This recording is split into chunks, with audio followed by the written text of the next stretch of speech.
ವಿದ್ಯಾಮಾನ್ಯ ರಾಜಶಿಷ್ಯಂ ರಾಷ್ಟ್ರಮಾನ್ಯ ಯತೀಶ್ವರಂ ಪ್ರಪಂಚಮಾನ್ವಿತಂ ವಂದೇ ವಿಶ್ವೇಶ ಗುರುಶೇಖರಂ. ಪರಮ ಪೂಜ್ಯ ವಿಶ್ವೇಶತೀರ್ಥ ಶ್ರೀಪಾದಂಗಳವರು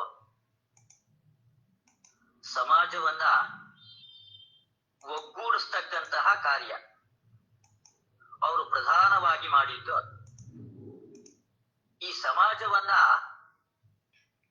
ಒಗ್ಗೂಡಿಸೋದ್ರಿಂದಾಗಿ ಸಂಘಟನೆ ಗಟ್ಟಿಯಾಗತ್ತೆ, ಪ್ರಬಲ ಆಗತ್ತೆ. ಅದರಿಂದ ಸಮಾಜದ ಅಭಿವೃದ್ಧಿ ಆಗತ್ತೆ.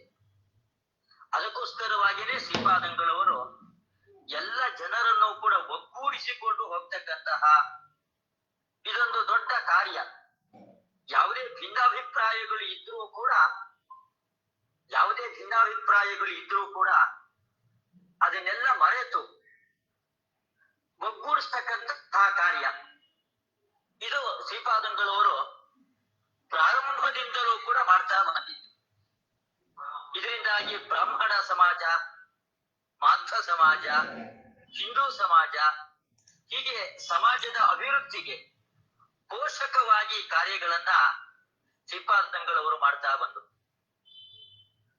ಇವತ್ತು ಈ ಶ್ರೀಪಾದಂಗಳವರ ವ್ಯಕ್ತಿತ್ವವನ್ನ ಚಿತ್ರಣ ಮಾಡಲಿಕ್ಕೆ ಇಬ್ಬರು ಗಣ್ಯ ವ್ಯಕ್ತಿಗಳು ನಮ್ಮ ಮುಂದೆ ಉಪಸ್ಥಿತರಾಗಿದ್ದಾರೆ.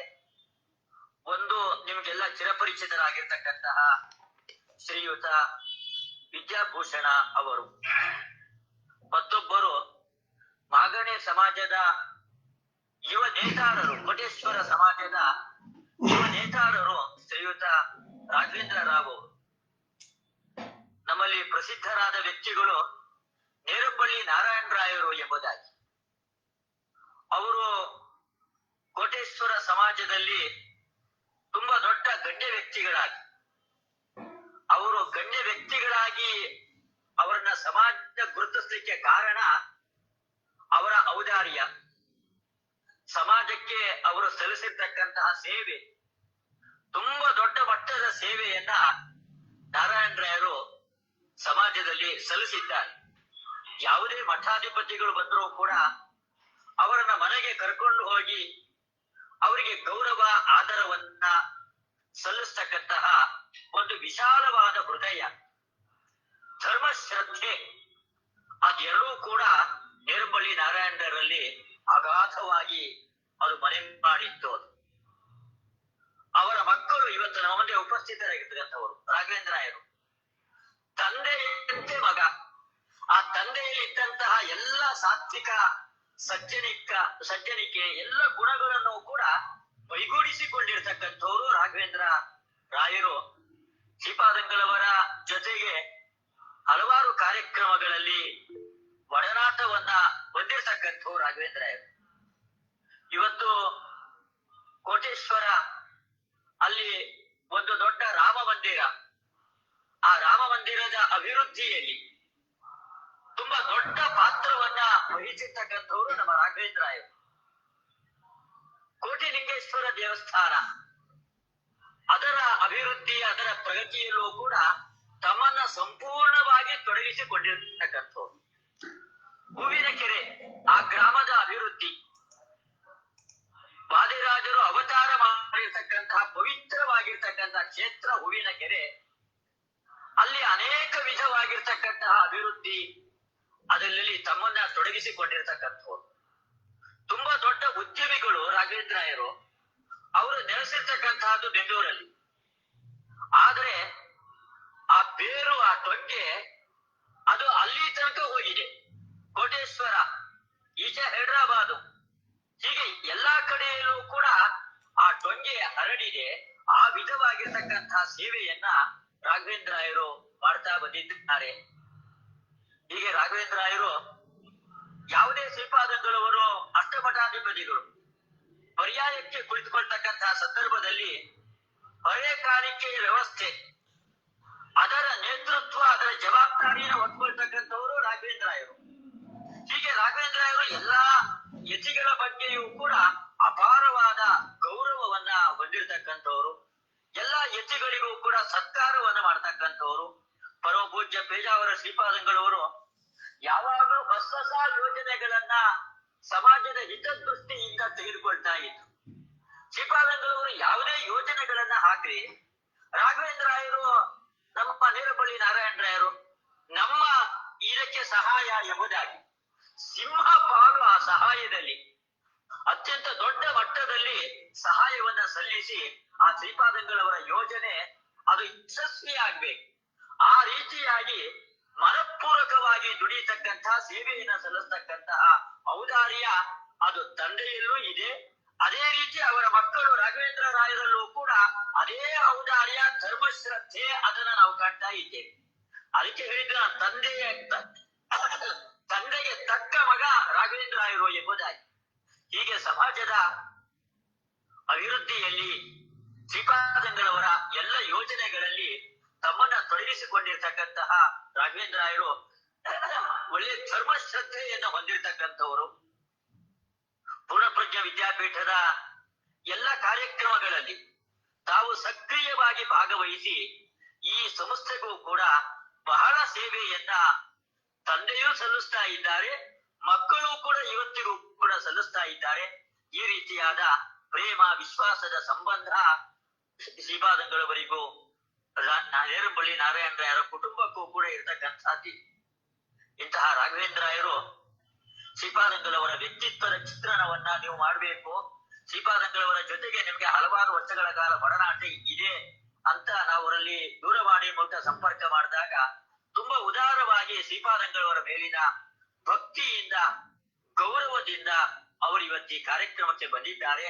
ಅವರಿಗೆ ನಾನು ನಮ್ಮ ವಿಶ್ವೇಶತೀರ್ಥ ಸೇವಾ ಸಂಘದ ಪರವಾಗಿ, ಎಲ್ಲ ವಿದ್ವಾಂಸರ ಪರವಾಗಿ ನಾನು ಹೃತ್ಪೂರ್ವಕವಾದ ಸ್ವಾಗತವನ್ನ ಅವರಿಗೆ ಬಯಸ್ತಾ ಇದ್ದೇನೆ. ರಾಘವೇಂದ್ರ ರಾಯರು ಶ್ರೀಪಾದಂಗಳವರ ಬಗ್ಗೆ ತಮ್ಮ ಅಭಿಪ್ರಾಯವನ್ನ, ಶ್ರೀಪಾದಂಗಳವರಲ್ಲಿ ಯಾವ ಗುಣಗಳನ್ನ ತಾವು ಕಂಡುಕೊಂಡ್ರು, ಶ್ರೀಪಾದಂಗಳವರಿಂದ ಯಾವ ರೀತಿಯಾದ ಅವರಿಗೆ ದೊರೆಯಿತು ರಾಘವೇಂದ್ರ ರಾಯರಿಗೆ, ಅದೆಲ್ಲವನ್ನು ಕೂಡ ಇವತ್ತು ನಮ್ಮ ಮುಂದೆ ಚಿತ್ರಣ ಮಾಡಬೇಕು ಎಂಬುದಾಗಿ ರಾಘವೇಂದ್ರ ರಾಯರಲ್ಲಿ ನಾನು ಕೇಳ್ಕೊಳ್ತಾ ಇದ್ದೇನೆ. ಆಖಂಡ ಅವರ ಶ್ರೀಗಳು 1963ರಲ್ಲಿ ಮುಂಚೆ 1963ರ ಮುಂಚೆ ಉಡುಪಿಗೂ ಕುಂದಾಪುರಕ್ಕೂ ಹೋಗ್ಲಿಕ್ಕೆ ದಾರಿ ವ್ಯವಸ್ಥೆ ಇದ್ದಿಲ್ಲ. ಅವಾಗ ಏನಂತ ಹೇಳಿದ್ರೆ ಎಲ್ಲರೂ ಮಾವುಗಳ ಬಂದು ದೋಣಿ ಹತ್ತಿ ಮತ್ ಕಲ್ಯಾಣಪುರದವರೆಗೆ ಮತ್ತಲ್ಲಿ ದೋಣಿ ಹತ್ತಿ ಉಡುಪಿ ಬರ್ಬೇಕಾದಂತ ಸಂದರ್ಭ. ಆ ಸಮಯದಲ್ಲಿ ಪರ್ಯಾಯ ಆದ್ರೆ ನಮ್ಮ ಅಂಗಣಿಯವರು ಅಷ್ಟೊಂದ್ರ ಮಟ್ಟಿಗೆ ಪಾರ್ಟಿಸಿಪೇಟ್ ಮಾಡುವಂತ ಅವಕಾಶ ದೊರೆತಿರ್ಲಿಲ್ಲ. ಆದ್ರೆ ಯಾವಾಗ 1963ರಲ್ಲಿ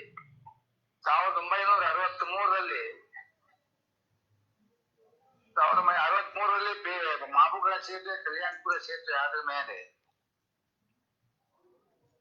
ಪ್ರಥಮ ಪರ್ಯಾಯ ಕೃಷ್ಣಾಪುರದವ್ರು ಆಯ್ತು. ಆ ಸೇತುವೆ ಆದ ಮೇಲೆ ಆ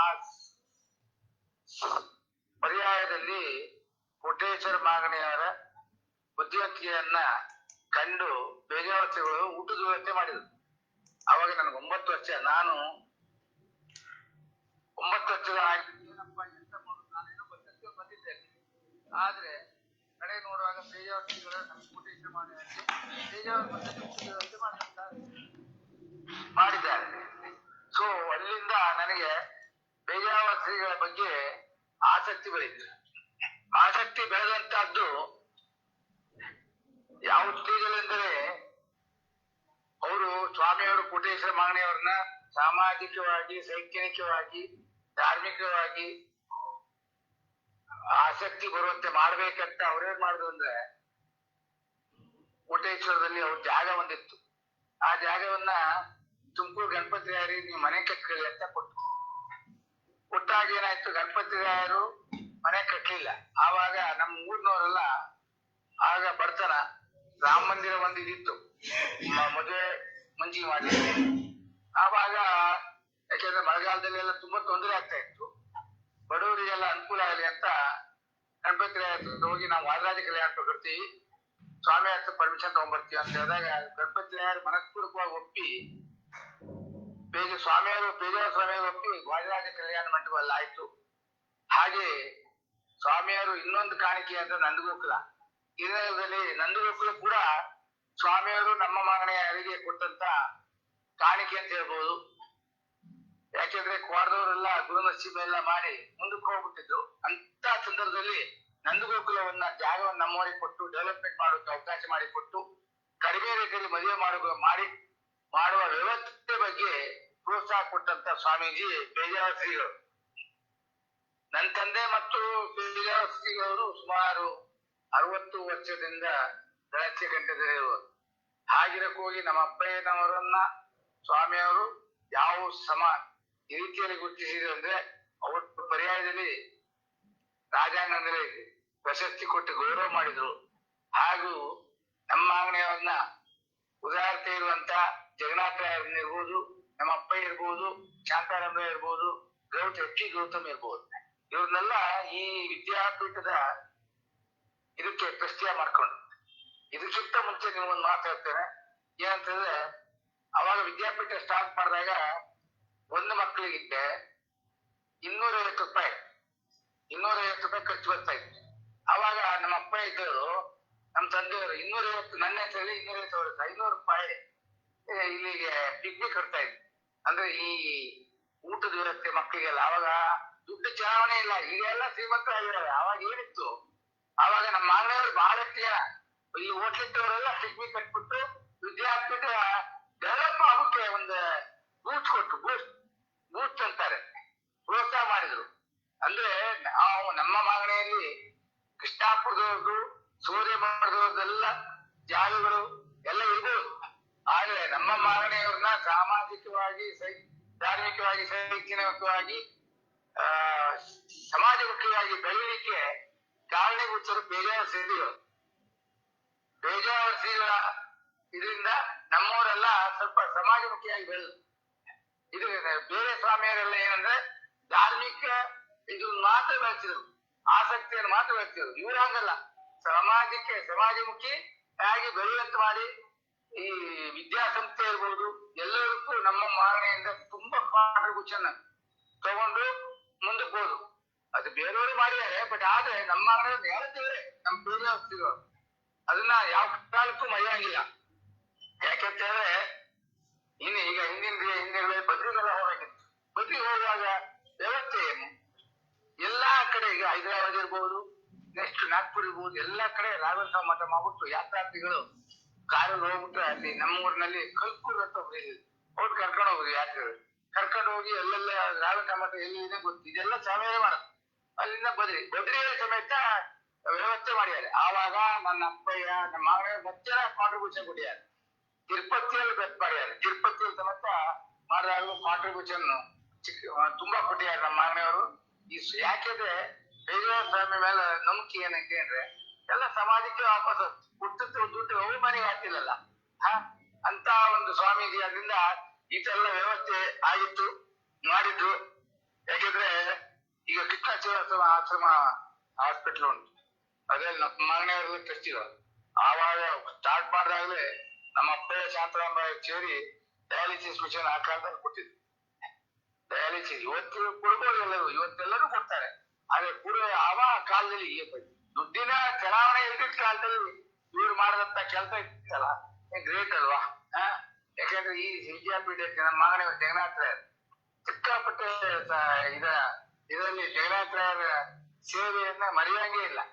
ಆ ತರದಲ್ಲಿ ಮಾಡಿದ್ದಾರೆ. ಮತ್ತೆ ಗೌತಮ್ ಅವರು ಸ್ವಾಮಿಯರ ರೈತ, ಅವ್ರು ನಮ್ಮೂರ್ನವರೇ, ನನಗೆ ಸಂಬಂಧಿ ಹೌದು. ಮತ್ತೆ ಎರಡನೇದಾಗಿ ಗಣಪತಿ ರಾಯರ ಅಳಿಯ, ತುಮಕೂರು ಗಣಪತಿ ರಾಯರ ಅಳಿಯ. ಈ ತರ ಇದ್ದಂತ ಒಂದು ಅನ್ಯೋನ್ಯತೆ ಬರೇ ಆಡುಗೆ ಜನರನ್ನ ವಿಶ್ವಾಸಕ್ಕೆ ತಗೊಂಡು ಸಮಾಜಕ್ಕೆ ಅವ್ರನ್ನ ಉಪಯೋಗ ಮಾಡ್ಕೊಳ್ಳೋದು. ಆ ಚಾಣಕ್ಯತನ ಪೇಜಾವರ ಶ್ರೀಗಳ ಇದರಲ್ಲೇ ರಕ್ತದಲ್ಲೇ ಕುಡಿ ಬಂದಿತ್ತು ಅಂತ ಸ್ವಾಮೀಜಿ. ಯಾಕೆಂದ್ರೆ ನಾನು ಸಾಧಾರಣ 1995-96ರಲ್ಲಿ ವಾಜಪೇಯಿ ಸರ್ಕಾರ ಇದ್ದಾಗ ಏನಾಯ್ತಂದ್ರೆ ಇವ್ರು ಒಂದ್ ದಿವಸ ಫೋನ್ ಮಾಡಿದ್ರು. ಯಾಕಂದ್ರೆ ಇಲ್ಲಿ ಅಲ್ಲ ಕನಕ ಜಯಂತಿ ಆಗುತ್ತೆ ಉಡುಪಿಯಲ್ಲಿ, ಕನಕ ಜಯಂತಿಗೆ ನೀವು ದಸರಾ ಬರುವಂಗ್ ಮಾಡ್ಬೇಕು ಅಂತ. ಅಲ್ಲ ನೀವು ಹೇಳಿದ್ರೆ ಬರ್ತಾರಲ್ಲ ಅಂದೆ. ಇಲ್ಲ ಇಲ್ಲ ಅದೆಲ್ಲ ತಪ್ಪಿರ್ಗತ್ತ ನಿಮ್ ಜವಾಬ್ದಾರಿ ಇತ್ತೀಚೆಗೆ ರೆಸ್ಪಾನ್ಸಿಬಿಲಿಟಿ ಇದೆ ದತ್ತಾತ್ರೇಯ ಕರ್ಕೊಂಡ್ಬನ್ನಿ ಅಂತ ಕರ್ಕೊಂಡ್ಬನ್ನಿ ಅಂತ ಹೇಳಿದಾಗ ನಾನು ಆಯ್ತಂತ ಗಡಿ ದತ್ತಾತ್ರೇಯನ್ನ ಅವರು ಹೈದರಾಬಾದಿನ ಗೋವಾ ಫ್ಲೈಟಿಗೆ ಬಂದು ಫ್ಲೈಟ್ ಇಂದ ಅಲ್ಲಿಂದ ಟ್ರೈನ್ ನಲ್ಲಿ ಉಡುಪಿ ಬಂತು. ಕಾರ್ಯಕ್ರಮದಲ್ಲಿ ಸ್ವಾಮಿ ದತ್ತಾತ್ರೇಯ ರಾಘವೇಂದ್ರ ಬರ್ಲಿಕ್ಕೆ ಹೇಳಿದ್ರು, ನಾನು ಮಾಡಿದೆ. ಆವಾಗ ದತ್ತಾತ್ರೇಯ ಅಪ್ಪಾಟ ಕನಕನ ಹೆಸರಲ್ಲಿ ಹೈದರಾಬಾದ್ನ ಡೆಲ್ಲಿಯಲ್ಲಿ ನಿಮ್ಗೆ ಭೂಮಿ ಕೊಡ್ತೆ ಅಂತ ಹೇಳೋದು. ಆವಾಗ ಉಡುಪಿಯಲ್ಲಿ ರಾಜಾಂಗಣ ನಡೆದ ಸಮಾರಂಭದಲ್ಲಿ ಅಂತ ವ್ಯವಸ್ಥೆ ಮಾಡಿ ಆ ತರದಲ್ಲಿ ಆ ಕಾಲದಲ್ಲಿ ನನ್ನ ಆ ತರದಲ್ಲಿ ಉಪಯೋಗ ಮಾಡ್ಕೊಂಡಿದ್ವಿ. ಯಾರು ಯಾವಾಗ ಹೇಗೆ ಅನ್ನೋದನ್ನ ಚೆನ್ನಾಗಿ ಎಲ್ಲೆಲ್ಲಿ ಯಾರು, ಯಾಕಂದ್ರೆ ನಾನು ಸುಮಾರು 44 ವರ್ಷದಿಂದ ಹೈದರಾಬಾದ್ ಇದ್ದೇನೆ ನೋಡಿ. ಹೈದರಾಬಾದ್ ನಲ್ಲಿ ಆ ಕಾಲದಲ್ಲಿ ನಮ್ಮೂರಿನಲ್ಲಿ ಅನುಕೂಲ ಆಗಲಿ ಅಂತ ಲಿಂಗಂಪಲ್ಲಿ ರಾಘವೇಂದ್ರ ಮಠವನ್ನ ನಮ್ಮ ಕೋಟೇಶ್ವರ ಸುಬ್ರಾಯರು ದಾನವಾಗಿ ಕೊಟ್ಟ ಜಾಗವನ್ನ ಇವರು ಮಠ ಕಟ್ಬಿಟ್ಟು ಅಲ್ಲಿ ರೂಮ್ ವ್ಯವಸ್ಥೆ ಮಾಡಿ, ಅದು ಒಂದು ಯಾತ್ರಾರ್ಥಿಗಳಿಗೆ ಹೋಗ್ತಾ ದಾರಿಯಲ್ಲಿ ಉಳ್ಕೊಳಕ್ ವ್ಯವಸ್ಥೆ ಮಾಡಿ ಈ ತರದ ವ್ಯವಸ್ಥೆ. ಇದ ನಂತರ ಸೈನಿಕಪುರದಲ್ಲಿ ಒಂದು ಜಾಗ ಕೊಟ್ಟು ಅದನ್ನ ನಮ್ಮ ಚಿಕ್ಕಪ್ಪನ ಮುಂದಿಟ್ಕೊಂಡು ಅದನ್ನ ಕಟ್ಟಿ ಅದನ್ನು ಅಲ್ಲಿ ಸ್ವಲ್ಪ ಮಕ್ಕಳಿಗೆ ಪಾಠ ಹೇಳೋದು ಕೂಡ ವ್ಯವಸ್ಥೆನೂ ಉಂಟು. ಎಲ್ಲಾ ವ್ಯವಸ್ಥೆ ಮಾಡುದು. ಆದ್ರೆ ಇಲ್ಲೂ ಸ್ವಾಮೀಜಿಯವರ ಹೇಗಿದೆ ಮಧ್ವ ಸಮ್ಮೇಳನವನ್ನು ಮಾಡಿದ್ರು. ಈಗ ನಾನು ಬ್ರಾಹ್ಮಣ ಸಮ್ಮೇಳನ ಮಾಡಕ್ ಹೊರಟಾಗ ಉಡುಪಿಗೆ ಹೋದಾಗ ಸ್ವಾಮಿ ಹತ್ರ ಬ್ರಾಹ್ಮಣ ಸಮ್ಮೇಳನ ನಮ್ಮವರೆಲ್ಲ ನನ್ ಕರ್ಕೊಳ್ಳೋದು. ಈ ವೆಂಕಟನಾರಾಯಣ ಅವರು ಬಂದಿದ್ರು ಜೊತೆಗೆ ಅಧ್ಯಕ್ಷರು. ಸ್ವಾಮಿ ನನ್ ಕರ್ಕೊಂಡು ಏನು ಒಂದು ಅದೇ ಏನಿಲ್ಲ, ಶೋಭಯಾತ್ರೆ ಬ್ರಾಹ್ಮಣ ಸಮ್ಮೇಳನ 28 ಡಿಸೆಂಬರ್ 2019 29 ಶೋಭಯಾತ್ರೆ ಉಂಟು, ನೀವು ಇರ್ಬೇಕು. ಸ್ವಾಮಿಯವರಿಗೆ ನಾವು ಆಯ್ತು ಅಂತ ನಾನು ಬರ್ತೀನಿ ಎತ್ತಿ ಬರ್ತೀನಿ ಅಂತ ನಾನು ಮಾತಾಡಿದ್ರು. ಇದೆಲ್ಲ ನಡೆದಾಗ ಏನಾಯ್ತು, ಸ್ವಾಮಿಯವರು ಅವರು ದೇವರ ಪಾದ ಸೇರುವ ಮುಂಚೆ ಹೈದರಾಬಾದಿಗೆ ಬರ್ತಾರೆ ಫ್ಲೈಟ್ ಅಲ್ಲಿ. ಜೊತೆಲಿ ಕನ್ನಡಂ ಅಂತ ಇರ್ಬೇಕು ಜೊತೆಲಿ ಏರ್ಪೋರ್ಟ್ ಅಲ್ಲಿ ನಂಗೆ ಸಿಕ್ಕಿದ್ವಿ. ಏರ್ಪೋರ್ಟ್ ಅಲ್ಲಿ ಸಿಕ್ಕಿದಾಗ ಈಗ ಮಾತಾಡ್ತಾ, ನೋಡು ಬರ್ತಾ ಇದ್ದೀನಿ 29ಕ್ಕೆ ನಿಮ್ ಕಾರ್ಯಕ್ರಮಕ್ಕೆ ಬರ್ತೀನಿ ಅಂತೆಲ್ಲ ಹೇಳಿ, ಅಲ್ಲಿ ನೀನು ಇವತ್ತು ಹೈದರಾಬಾದ್ ನಮ್ ಜೊತೆ ಇದೆಯಲ್ಲ, ರಾತ್ರಿ 8 ಗಂಟೆಗೆ ನಾನು 70 ವರ್ಷಗಳಿಗೆ ಹೈದರಾಬಾದ್ ಬಂದಾಗ ಯಾರ ಮನೆಗೆ ಇರ್ತಿದ್ದೋ ಹನುಮಾನ್ ದೇವಸ್ಥಾನ ರಾಣಿಗಂಜಲ್ಲಿ ಕೃಷ್ಣ ಹೋಗ್ತಾ ಇದ್ದೆ, ಅವ್ರ ಮನೆಯಲ್ಲಿ ಪೂಜೆ ಇಟ್ಕೊಂಡಿದ್ದೀನಿ. ನನಗೆ ಆಯ್ತು ನಾನು ಬರ್ತೇನೆ. 8 ಗಂಟೆ ಸರಿಯಾಗಿ ಪೂಜೆ ಎಲ್ಲ ಆದ್ರ ಮೇಲೆ ನಾನು 29 ಶೋಭೆಯಾತ್ರೆ ಖಂಡಿತ ಬರ್ತೇನೆ. ಆದ್ರೆ ಅದೇ ಮಾತು ಕೊನೆ ಆಗುತ್ತೆ ಅಂತ ನನಗೂ ಗೊತ್ತಿಲ್ಲ. ಆದ್ರೆ ಸ್ವಾಮಿಯವರು ಅಲ್ಲಿ ಪೂಜೆ ಮುಗಿದ ಮೇಲೆ ಸೀದಾ ಏರ್ಪೋರ್ಟ್ ಹತ್ರ ಒಂದು ಇನ್ನೊಬ್ಬರ ಭಕ್ತರ ಮನೆ ಇತ್ತು, ಅಲ್ಲಿ ಉಳ್ಕೊಂಡು ಬೆಳಿಗ್ಗೆ 5:30 ಫ್ಲೈಟ್ ಬೆಂಗಳೂರಿಗೆ ಬಂದು ಅವರು ದೇವರ ಪಾದ ಸೇರುವ 10 ದಿವಸ ಮುಂಚೆ ನಡೆದಂತ ಸ್ಟೋರಿ. ಬೆಂಗಳೂರಿಗೆ ಬಂದು ಉಡುಪಿ ಬಂದು. ಆದ್ರೆ ನನ್ನ ಬ್ರಾಹ್ಮಣ ಸಮ್ಮೇಳನ ಯಶಸ್ವಿ ಅಡ್ಡವಲ್ಲಿ 28ನೇ ತಾರೀಕು ಅದ್ದೂರಿಯಾಗಿ ನಡೆದ. ಆದ್ರೆ 29ನೇ ತಾರೀಕು ಕಾರ್ಯಕ್ರಮ 9 ಗಂಟೆಗೆ ವರ್ತಮಾನ ಬಂದು ಶೋಭಯಾತ್ರೆ ಮುಗಿಯೋಕ್ಕೂ ಇದಾಗೋಯ್ತು. ಇವರು ಎಷ್ಟು ಮಟ್ಟಿಗೆ ಸತ್ಯ ಹೇಳ್ತಾರೆ ಅನ್ನೋದಕ್ಕೊಂದು ವಿಷಯ. ಸ್ವಾಮಿಯವರು ಸತ್ಯ ನುಡಿಯೋದ್ರಲ್ಲಿ ನಂಬರ್ 1. ಇದ್ದಕ್ಕಿದ್ದಾಗೆ ಮಾತಾಡ್ತಾರೆ. ಹೆಂಗೆ ಅಂದ್ರೆ, ನಮ್ಮ ಅಪ್ಪನಿಗೆ ರಾಜ್ಯೋತ್ಸವ ಪ್ರಶಸ್ತಿ ಕೊಡ್ಬೇಕಂತ ಸರ್ಕಾರ ನಿರ್ಧಾರ ಮಾಡಿದೆ. ಇದಕ್ಕೆ ಕಾರಣ ಹೋಟೆಲ್ ಅಸೋಸಿಯೇಷನ್ ಅವರ ಮೀಟಿಂಗ್ ನಲ್ಲಿ ವಿಶ್ವೇಶ್ವರ ಕಾಗೇರಿ ಈಗ ಸ್ಪೀಕರ್ ಆಗಿದಾರಲ್ಲ, ಅವರು ಒಂದು ಮಾತಲ್ಲಿ ಹೋಟೆಲ್ ಉದ್ಯಮದಲ್ಲಿ ಸಮಾಜಕ್ಕೆ ಮುಖ್ಯವಾಗಿ ಬರೋರಿಗೆ ನಾವು ಈ ತರ ಒಂದು ರಾಜ್ಯೋತ್ಸವ ಪ್ರಶಸ್ತಿ ಕೊಡ್ತೀವಿ. ಆವಾಗ ಹೋಟೆಲ್ ಅಸೋಸಿಯೇಷನ್ ಅವರು ನಮ್ಮ ಅಪ್ಪನ ರೆಕಮೆಂಡ್ ಮಾಡಿದಂತ ಸಂದರ್ಭದಲ್ಲಿ ಏನಾಯ್ತು ಅಂದ್ರೆ, BS ಆಚಾರ್ಯರು ಆ ಕಮಿಟಿ ಹೆಡ್ ಆಗಿದ್ರು, ಡಾಕ್ಟರ್ BS ಆಚಾರ್ಯ. ಸ್ವಾಮಿಯವರು ಏನ್ ಮಾಡಿದ್ರು, ಸ್ವಾಮಿಯವ್ರು ನಾನು ಹೇಳಿದ ಮಾತು ಏನಂತ ಹೇಳಿದ್ರೆ, ಒಂದೇ ಕುಡಿದ್ರೆ ಬಾಗಿಲ್ತಾರಿ ಕುಡಿ, 2 ಕುಡಿದ್ರೆ ನಾಂಡ್ರಾರಿ ಕುಡಿನು ಅಂತ. ಅದೇನಾಯ್ತು, ಆಚಾರ್ಯರು ನಮ್ಮ ಕುಟುಂಬಕ್ಕೂ ಅನ್ಯೋನ್ಯತೆ ಇದ್ದಿತ್ತು ಸಂಬಂಧದಲ್ಲಿ. ಎರಡನೇದಾಗಿ ನಮ್ಮ ತಂದೆ ಯಾವ ತರದಲ್ಲಿ ಸಮಾಜಮುಖಿಯಾಗಿ ಬೆಳೆದಿದ್ರು ಅನ್ನೋದು ಆಚಾರ್ಯ ಕಣ್ಣಾರೆ ಕಂಡಿತ್ತು.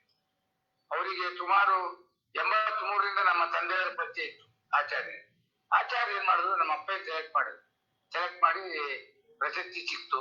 ಆವಾಗ ಪೇಜಾವ ಸ್ವಾಮಿಗಳು ನಂಗೆ ಒಂದ್ ಕಡೆ ಸಿಕ್ಕಿದಾಗ ಹೇಳಿದ್ರು, ನೋಡು ನಾನು ಸುಳ್ಳು ಹೇಳಲ್ಲ, ನಾನು ಸೆಕೆಂಡ್ ಆಪ್ಷನ್ ನಿಮ್ಮ ಅಪ್ಪನ ಹೇಳಿದ್ದು, ಫಸ್ಟ್ ಆಪ್ಷನ್ ಬಾಗಿಲ್ತಾರ್ರಿ ಕೊಡಿ ಅಂತ. ಯಾಕಂದ್ರೆ ಅವರು ಸ್ವಲ್ಪ ಸಮಾಜಮುಖಿಯಾಗಿ ಇದ್ರು, ಬೇಕಾದಷ್ಟು ಮಾಡಿದ್ದಾರೆ, ಅವ್ರಿಗೆ ಕೊಡಿ ಅಂತ ಹೇಳಿದೆ.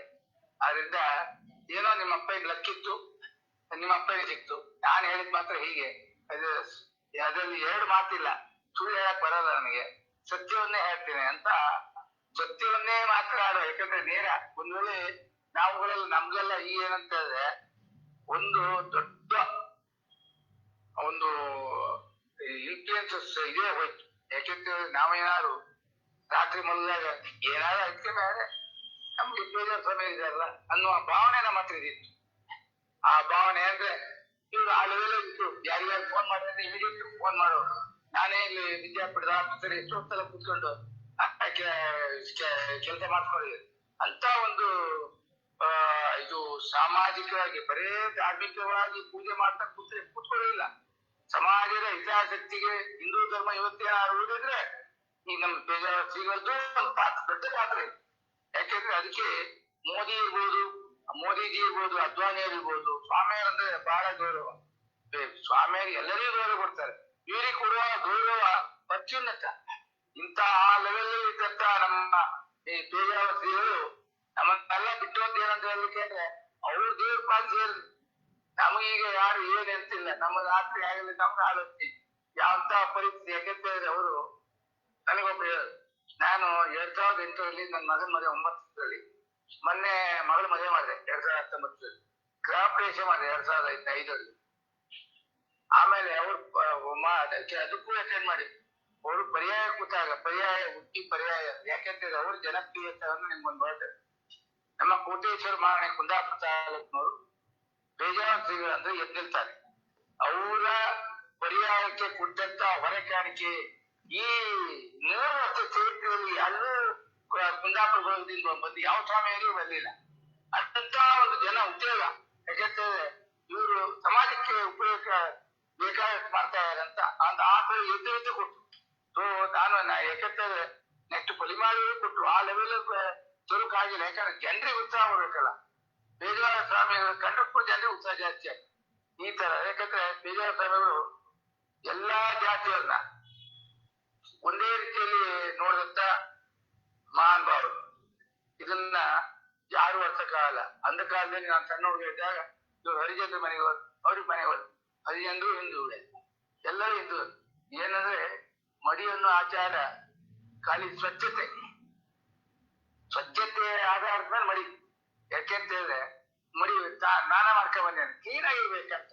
ಅದರಿಂದ ಅವು ಇತರ ಜಾತಿಯವರು ಸ್ವಲ್ಪ ಇತ್ತೀಚೆಗೆ ಅವರು ನಮ್ಗೆ ಜಾಸ್ತಿ ಕ್ಲೀನ್ ಹೊರಟ್ಬಿಟ್ಟಿದ್ದಾರೆ. ಕ್ಲೀನ್ ಅವರೇ ಊರು ಮುಂದಿದ್ದಾರೆ. ಈಗ ಯಾರು ಇಕ್ಕೋದು ನಾವು ಈ ಒಂದೇ ಮನುಷ್ಯ ಜಾತಿಯಲ್ಲಿ ಇರುವುದು ಒಂದೇ ಒಂದು ಜಾತಿ, ಹಿಂದೂ ಅಂತ. ಈ ಜಾತಿ ಇದನ್ನೆಲ್ಲ ನಮ್ಮ ಅನುಕೂಲಕ್ಕೆ ತಕ್ಕಂತೆ ಮಾಡಿದ್ರೆ, ಆದ್ರಿಂದ ಅದನ್ನ ದಾಟಿ ದೇವರಾಸಿಗಳು ಹರಿಜನರ ಮನೆಗೆಲ್ಲ ಹೋಗಿ ಅವರಿಗೂ ಮನಸ್ಥೈರ್ಯವನ್ನ ತುಂಬಿದಂತ ಸ್ವಾಮಿ ಎಲ್ಲರಿಗೂ ಮನಸ್ಥೈರ್ಯ ತುಂಬಿ ಇದು ಮಾಡಿ. ಯಾಕೆಂತಂದ್ರೆ ಈಗ ಇರುವುದು ಕೆಲವು ಮತದವರಿಗೆಲ್ಲ ಇವರಿಗೆಲ್ಲ ಸ್ವಾಮಿಯವ್ರನ್ನ ಮಾಡಿಕೊಟ್ಟು ಅವರು ಸಮಾಜ ಧಾರ್ಮಿಕದಲ್ಲಿ ಆಸಕ್ತಿ ಬರ್ಬೇಕಂತ ಒಂದು ವ್ಯವಸ್ಥೆ ಮಾಡಿದಂತವ್ರು ಶ್ರೀಗಳು. ಯಾಕೆಂತಂದ್ರೆ ಬೇಜಾವರ ಶ್ರೀಗಳು 29ನೇ ತಾರೀಕು ಹೋದ್ರೆ ಬಂದಂತ ಜನ ನದಿಯಲ್ಲಿ ನೀರು ಹರಿದಂಗ್ ಬಂದಿದೆ. ಈ ತರ ಒಂದು ಗೌರವ ಭಾವನೆ ಅವರಲ್ಲಿ ಇದ್ದಾರೆ. ಪುಣ್ಯಕ್ಕೆ ವಿದ್ಯಾಪೀಠದಲ್ಲಿ ಇಲ್ಲ ಅವ್ರದ್ದು ಇದಾಗಿದ್ದಾರೆ. ಆದ್ರಿಂದ ಇಲ್ಲಿ ಇದ್ದ ಮೇಲೆ ಇನ್ ಸದಾಕಾಲ ವಿದ್ಯಾಪೀಠ ಇನ್ ಕೆಲವು ದಿವಸದಲ್ಲಿ ಈ ಕೊರೋನಾ ಮುಕ್ತ ಆದ ಅದ್ರ ಮೇಲೆ ಇಲ್ಲಿ ಬಂದು ಅವ್ರಿಗೂ ಇನ್ನೊಂದು ದೇವರನ್ನ ದರ್ಶನ ಮಾಡ್ಕೊಂಡು ಹೋಗಕ್ಕೆ ಸಿಕ್ಕಾಪಟ್ಟೆ ಜನ ಬರ್ತಾರೆ. ಯಾಕಂದ್ರೆ ಅಷ್ಟು ಅವರು ಸಮಾಜಕ್ಕೆ ಸರ್ವಿಸ್ ಅನ್ನು ಕೊಟ್ಟಿದ್ದಾರೆ. ಸೊ ನಾವು ಅನ್ಕೊಳ್ಳೋದಂದ್ರೆ ಬ್ರಾಹ್ಮಣ ಸಮಯದಲ್ಲಿ ಬೇಜಾರ ಸಮಯದ ಇನ್ನೊಂದು 10-15 ವರ್ಷ ಇದ್ರೆ ನಮ್ಗೆಲ್ಲ ಒಳ್ಳೇದು. ಅಂದ್ರೆ ನಾವೆಲ್ಲ ವಯಸ್ಸಾಗಿರ್ತೀವಲ್ಲ, ನಮ್ಗೆಲ್ಲ ಒಂದು ಧೈರ್ಯ ಇರುತ್ತೆ. ಯಾವುದಕ್ಕೂ ಒಂದು ಧೈರ್ಯ ಬೇಕು. ಯಾಕಂದ್ರೆ ಸ್ವಾಮಿಗಳು ಖಾಲಿ ಧಾರ್ಮಿಕವಾಗಿ ಅಲ್ಲ, ಸಮಾಜಮುಖವಾಗಿ ಶೈಕ್ಷಣಿಕವಾಗಿ ಬೆಳೆಯಬೇಕು ಎಂಬುದಕ್ಕೆ ಹೆಜ್ಜೆ ಗುರುತನ್ನು ಹಾಕಿಕೊಟ್ಟದಿದ್ರೆ ಬೇಜಾರು. ಆದ್ರಿಂದ ಇವರು ಸದಾಕಾಲ ನೆನಪಿನಲ್ಲಿ ಇರುವಂತ ಸ್ವಾಮೀಜಿಯಾಗಿ ಇನ್ನು ಮುಂದಿನ ಜನಕ್ಕೂ ಇಂಥವರೊಬ್ಬ ಇದ್ರು ನಮ್ಮ ಹಿಂದೂ ಧರ್ಮವನ್ನು ಉಳಿಸುವಲ್ಲಿ ಹೋರಾಟ ಮಾಡಿದವರು ಇವರಿದ್ರು ಅಂತೇಳಿ. ಮತ್ತೆ ಯಾಕೆ ಅಂತೇಳಿ ನಮ್ಮ ಕೋಟೇಶ್ವರ ಮಹಾನಿಯವರಿಗೆ ನಮ್ಗೆ ನಾನು ಸ್ವತಃ ಸೂರ್ಯ ಸ್ವಾಮಿಯವರ ನಾವು ಫಾಲೋವರ್ಸ್. ನಿಮ್ಗೆ ಕೆಲವರು ಕೃಷ್ಣಾಪುರ ಮಾಡಿದ್ರೆ ನಮ್ಮ ಊರು ನೇರಂಬಳ್ಳಿ ಕೃಷ್ಣಾಪುರ ಮಾಡಿದವರು ಆಸ್ತಿ ನಾವೆಲ್ಲ ಇದ್ದಿದ್ದು. ಆದ್ರೆ ನಮ್ಗೆ ಅಫೆಕ್ಷನ್ ನಮ್ಮ ಸ್ವಾಮಿಯ ಮೇಲೆ ಹೆಂಗೂ ಇರುತ್ತೆ ಬಿಡಿ. ಸೂರ್ಯ ಸ್ವಾಮಿಯ ಮೇಲೆ ಯಾಕೆಂದ್ರೆ ನಮ್ ಗುರುಗಳು ನಮ್ಗೆ ಧರ್ಮ ದೀಕ್ಷೆ ಕೊಟ್ಟವ್ರು. ಊಟ ಮಾಡಿ ತಿಂದು ನಮ್ಮ ಹೊರಗೆ ಬಿಸಾಕಿದಾಗ ಆವಾಗ ಸೂರ್ಯ ಸ್ವಾಮಿಯವರು ನಮ್ಮನ್ನ ಎತ್ತಿದ್ರು. ಅದು ಹೇಗೂ ನಮ್ದು ಅಪಾರವಾದ ಗೌರವ.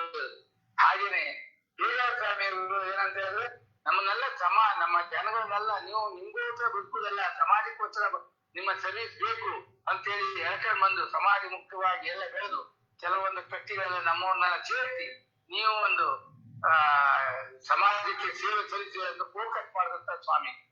ಇಂಥ ಒಂದು ಸ್ವಾಮೀಜಿ. ಯಾಕಂದ್ರೆ ಇದೇ ವರ್ಚಸ್ಸು ತಪ್ಪ ಪಲಿಮಾರ ಸ್ವಾಮಿಯರಿಗೆ ಇದೆ.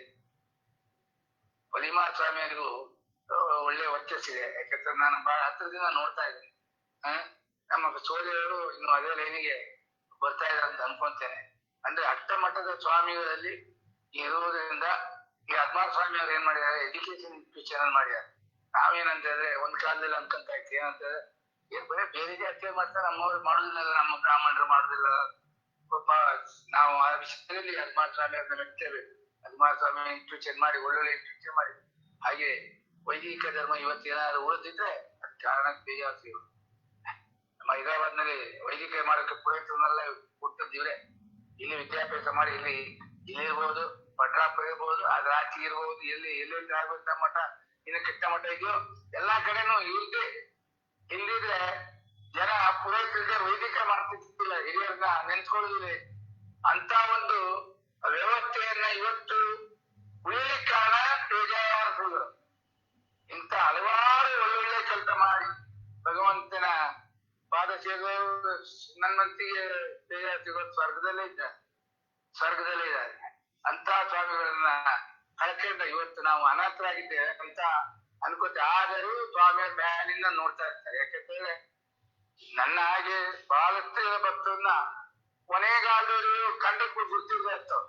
88 ವರ್ಷ ಆಗಿದ್ದೇನೋ ಅವರಿಗೆ ಕೊನೆಯ ಪ್ರಾಣ ಬಿಡುವ ಟೈಮ್ನಲ್ಲಿ 89 ಆದ್ರೂ ಹೋಗುವ 10 ದಿವಸ ಮುಂಚೆ ನನಗೆ ಗುರ್ತಿರ್ಬೇಕಾದ್ರೆ ಹೌದು ಮೆಮರಿ ಪವರ್ ತುಂಬಾ ಚೆನ್ನಾಗಿತ್ತು. ಅಂತ ಒಂದು ನಗ್ನಗ್ತಾನೆ ಹೋದಂತ ಸ್ವಾಮಿ ಅಂತ ಹೇಳಿದ್ರು ಅತಿಶಯೋಕ್ತಿ ಆಗಲಾರ. ಅಂತ ಸ್ವಾಮಿಯವ್ರನ್ನ ಹೊಡೆದಂತ ನಮ್ಮ ಸಮಾಜ ಪುಣ್ಯ ಮಾಡಿದೆ ಅಂತ ಹೇಳ್ಬೇಕು. ಅಂತ ಸ್ವಾಮಿಯವ್ರಿಗೆ ಇನ್ನು ಸಿಗ್ತಾರೆ. ಧಾರ್ಮಿಕವಾಗಿ ಆಸಕ್ತಿ ಇರುವಂತ ಸ್ವಾಮಿಯವರು ದೇವರ ಬಗ್ಗೆ ಆಲೋಚನೆ ಮಾಡೋ ಸ್ವಾಮಿ ಸಿಗ್ತಾರೆ. ಆದ್ರೆ ಎಲ್ಲಾ ಮುಖವಾಗಿ ಸಮಾಜ ಮುಖ ಇರುವ ಧಾರ್ಮಿಕ ಎಲ್ಲಾ ಸಿಗುವಂತ ಇಂಥ ಸ್ವಾಮೀಜಿ ಸಿಗಬೇಕು. ಇನ್ ಮುಂದೆ ಸಿಗ್ಬೇಕಂತ ಆಸೆ ಪಡ್ತೇವೆ. ಸಿಗುತ್ತೆ ಎಲ್ಲ ದೇವರು ಬಿಟ್ಟದ್ದು. ಆದ್ರೆ ಈ ಸ್ವಾಮೀಜಿ ಸದಾಕಾಲ ನೆನಪಿಡುವ ಸ್ವಾಮೀಜಿ ಅಂತ ಹೇಳ್ತಾ ನನಗೆ ಒಂದು ಅವಕಾಶ ಕೊಡೋದಕ್ಕೆ ನಿಮಗೆಲ್ಲ ಧನ್ಯವಾದ ಸಮರ್ಪಣೆ. ನಮಸ್ಕಾರ.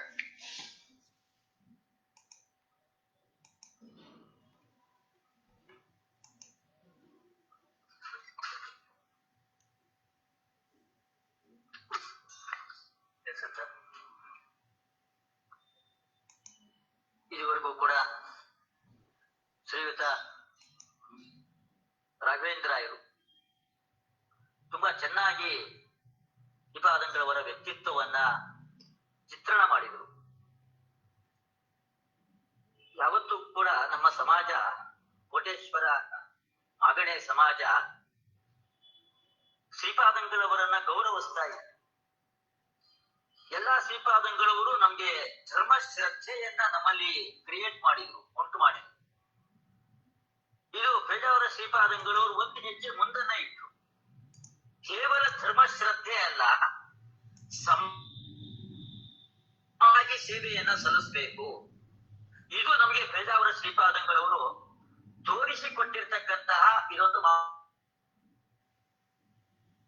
ಇದನ್ನ ರಾಘವೇಂದ್ರಾಯರು ತುಂಬಾ ಚೆನ್ನಾಗಿ ಹೇಳಿದರು. ಹೀಗೆ ರಾಘವೇಂದ್ರಾಯರು ಶ್ರೀಪಾದಂಗಳವರಿಂದ ಪಡೆದುಕೊಂಡಿರ್ತಕ್ಕಂತಹ ಸ್ಫೂರ್ತಿ, ಆ ಸಮಾಜಕ್ಕೆ ಶ್ರೀಪಾದಂಗಳವರು ಕೊಟ್ಟಿರ್ತಕ್ಕಂತಹ ಕೊಡುಗೆ, ಅವರೆಲ್ಲ ಸೋದೆ ಮಠದ ಶ್ರೀಪಾದಂಗಳವರ ಬಗ್ಗೆ ಗುರುಮಠ ನಮ್ಗೆಲ್ಲ ಅಪಾರವಾದ ಗೌರವ ಆ ಮಠದ ಬಗ್ಗೆ ಇದೆ. ಆದ್ರೆ ನಮಗೆ ಈ ವಿಧವಾದ ಮಾರ್ಗದರ್ಶನವನ್ನ ಕೊಟ್ಟಿರ್ತಕ್ಕಂಥವ್ರು ಪೇಜಾವರ ಶ್ರೀಪಾದಂಗಳವರು. ಅವ್ರು ಒಳ್ಳೆ ಸ್ಫೂರ್ತಿದಾಯಕವಾಗಿ ಸಮಾಜದಲ್ಲಿ ಇದ್ರು. ಅದರಿಂದಾಗಿ ನಮ್ಮ ಸಮಾಜ ಇವತ್ತು ಸಮಾಜಮುಖಿಯಾಗಿ ಬೆಳೀತಾ ಇದೆ. ಹೀಗೆ ಶ್ರೀಪಾದಂಗಳವರು ಪೂರ್ಣಪ್ರಜ್ಞ ವಿದ್ಯಾಪೀಠದಂತಹ ದೊಡ್ಡ ಸಂಸ್ಥೆಯನ್ನು ಹುಟ್ಟು ಹಾಕಿ ಹೈದರಾಬಾದಿಗೆ ಹೋದ್ರು, ಎಲ್ಲಿ ಹೋದ್ರು ಕೂಡ ಪುರೋಹಿತರುಗಳನ್ನ ಅಲ್ಲಿಗೆ ಕಳುಹಿಸಿಕೊಟ್ಟು ಆ ಎಲ್ಲ ಶ್ರಾದ್ದ ಅದೆಲ್ಲ ಧಾರ್ಮಿಕ ಆಚರಣೆಗಳು ಅದು ಇವತ್ತಿಗೂ ಕೂಡ ಜೀವಂತವಾಗಿ ಉಳಿಲಿಕ್ಕೆ ಕಾರಣ ಆ ಧಾರ್ಮಿಕ ಆಚರಣೆಗಳು ಅದಕ್ಕೆ ಪೇಜಾವರ ಶ್ರೀಪಾದಂಗಳವರು ಎಂಬುದಾಗಿ ಹೀಗೆಲ್ಲ ಅನೇಕ ಮಾತುಗಳನ್ನ ರಾಘವೇಂದ್ರ ರಾಯರು ತುಂಬಾ ಚೆನ್ನಾಗಿ ತುಂಬಾ ಸ್ಪಷ್ಟವಾಗಿ ನಮ್ಮ ಮುಂದೆ ಚಿತ್ರಣವನ್ನ ಮಾಡಿದ್ದಾರೆ. ಶ್ರೀಯುತ ರಾಘವೇಂದ್ರ ರಾಯರಿಗೆ ನಮ್ಮ ವಿಶ್ವೇಶ ತೀರ್ಥ ಸೇವಾ ಸಂಘದ ಎಲ್ಲ ವಿದ್ವಾಂಸರ ಪರವಾಗಿ ನಾನು ಹೃತ್ಪೂರ್ವಕವಾಗಿ ಕೃತಜ್ಞತೆಗಳನ್ನ ರಾಘವೇಂದ್ರ ರಾಯರಿಗೆ ಸಲ್ಲಿಸ್ತಾ ಇದ್ದೇನೆ. ಶ್ರೀಪಾದಂಗಳವರ ಮೇಲಿನ ಅಪಾರವಾದ ಗೌರವದಿಂದ ರಾಘವೇಂದ್ರ ರಾಯರು ಅವರ ಅನೇಕ ಚಟುವಟಿಕೆಗಳ ವೃದ್ಧಿದೆ. ದೊಡ್ಡ ಉದ್ಯಮಿಗಳು, ಅವರಿಗೆ ಬೇಕಾದಷ್ಟು ಕಾರ್ಯಗಳು ತಲೆ ಮೇಲೆ ಬಿದ್ದಿರಂತೆ. ಅದೆಲ್ಲ ಇದ್ರೂ ಕೂಡ ಹೈದರಾಬಾದಿನವರೆಗೆ ಅವ್ರಿಗೆ ವ್ಯಾಪ್ತಿ ಇದೆ ಅಂತ ನಾನು ಆಗ್ಲೇ ಹೇಳಿದೆ. ಆದರೂ ಕೂಡ ಶ್ರೀಪಾದಂಗಳವರ ಮೇಲಿನ ಗೌರವದಿಂದ ರಾಘವೇಂದ್ರ ರಾಯರು ಇವತ್ತು ಇಲ್ಲಿಗೆ ಬಂದು ಶ್ರೀಪಾದಂಗಳವರ ಬಗ್ಗೆ ವ್ಯಕ್ತಿತ್ವದ ಚಿತ್ರಣವನ್ನ ತುಂಬಾ ಚೆನ್ನಾಗಿ ನಡೆಸಿಕೊಟ್ಟಿದ್ದಾರೆ. ರಾಘವೇಂದ್ರ ರಾಯರಿಗೆ ನಾನು ಹೃತ್ಪೂರ್ವಕವಾದ ಕೃತಜ್ಞತೆಗಳನ್ನ ಈ ಸಂದರ್ಭದಲ್ಲಿ ನಾನು ಸಲ್ಲಿಸ್ತಾ ಇದ್ದೇನೆ. ಮತ್ತೊಬ್ಬ ನಮ್ಮ ಸಮಾಜದ ಗಣ್ಯ ವ್ಯಕ್ತಿಗಳು ಶ್ರೀಯುತ ವಿದ್ಯಾಭೂಷಣರು, ನರಸಿಂಹದೇವರ ಉಪಾಸಕರು. ಅವರು ಇವತ್ತಿಗೂ ಕೂಡ ನರಸಿಂಹದೇವರ ಉಪಾಸಕರಾಗಿ ಒಳ್ಳೆ ಭಗವಂತನಲ್ಲಿ ಭಕ್ತಿ ಅವರಲ್ಲಿ ನಾವು ಕಾಣ್ತಕ್ಕಂಥದ್ದು. ಅಷ್ಟು ಒಳ್ಳೆ ಭಕ್ತಿಯನ್ನ ಮಾಡ್ಲಿಕ್ಕೆ ಕಾರಣ ಅವರ ಮನಸ್ಸಿನ ಪರಿಶುದ್ಧತೆ. ಮನಸ್ಸು ಬಹಳ ಪರಿಶುದ್ಧವಾಗಿರೋದ್ರಿಂದ ಆ ಪರಮಾತ್ಮನಲ್ಲಿ ನರಸಿಂಹದೇವರಲ್ಲಿ ಒಳ್ಳೆ ಭಕ್ತಿಯನ್ನ ವಿದ್ಯಾಭೂಷಣರು ಮಾಡ್ತಾರೆ. ವಿದ್ಯಾಭೂಷಣರು ಬೆಂಗಳೂರಿನಲ್ಲಿ ಒಂದು ನರಸಿಂಹದೇವರ ಮಂದಿರವನ್ನೇ ನಿರ್ಮಾಣ ಮಾಡಿದ್ದಾರೆ. ಇವತ್ತಿಗೂ ಕೂಡ ಆ ನರಸಿಂಹದೇವರ ಆರಾಧನೆ ಅದೆಲ್ಲ ವಿದ್ಯಾಭೂಷಣರು ತುಂಬಾ ಚೆನ್ನಾಗಿ ಆದರ್ಶವಾಗಿ ಮಾಡ್ತಾ ಬಂದಿದ್ದಾರೆ. ಸಮಾಜದಲ್ಲಿ ಪ್ರಪ್ರಥಮವಾಗಿ ವಿದ್ಯಾಭೂಷಣರು ಮಾಡಿರ್ತಕ್ಕಂತಹ ಕಾರ್ಯ ದಾಸ ಸಾಹಿತ್ಯ ಪ್ರತಿ ಮನೆಗಳಲ್ಲೂ ಕೂಡ ಗುರುಗ್ತಾ ಇರ್ಬೇಕು. ಅದಕ್ಕೆ ಪ್ರಧಾನ ಕಾರಣ ನಮ್ಮ ವಿದ್ಯಾಭೂಷಣರು. ಒಳ್ಳೆ ಸುಶ್ರಾವ್ಯ ಕಂಠದಿಂದ ಸಾವಿರಾರು ಕೀರ್ತನೆಗಳನ್ನ ಹಾಡಿ ಜನರ ಮನಸ್ಸನ್ನ ಗೆದ್ರು ಅವರು. ಆ ಸುಶ್ರಾವ್ಯ ಕಂಠದಿಂದ ಅಷ್ಟು ಚೆನ್ನಾಗಿ ಹಾಡಿ ಮನಸ್ಸನ್ನ ಗೆದ್ರಲ್ಲ ಜನರ ಮನಸ್ಸನ್ನ. ಅದಕ್ಕೆ ಕಾರಣ ಭಕ್ತಿ, ಒಳ್ಳೆ ಭಕ್ತಿ ಭಾವುಕತನ ಅವರ ಗಾನದಲ್ಲಿ ನಾವು ಕಾಣಬಹುದು. ಇದಕ್ಕೆಲ್ಲ ಕಾರಣ ಅವರ ಪರಿಶುದ್ಧವಾದ ಹೃದಯ.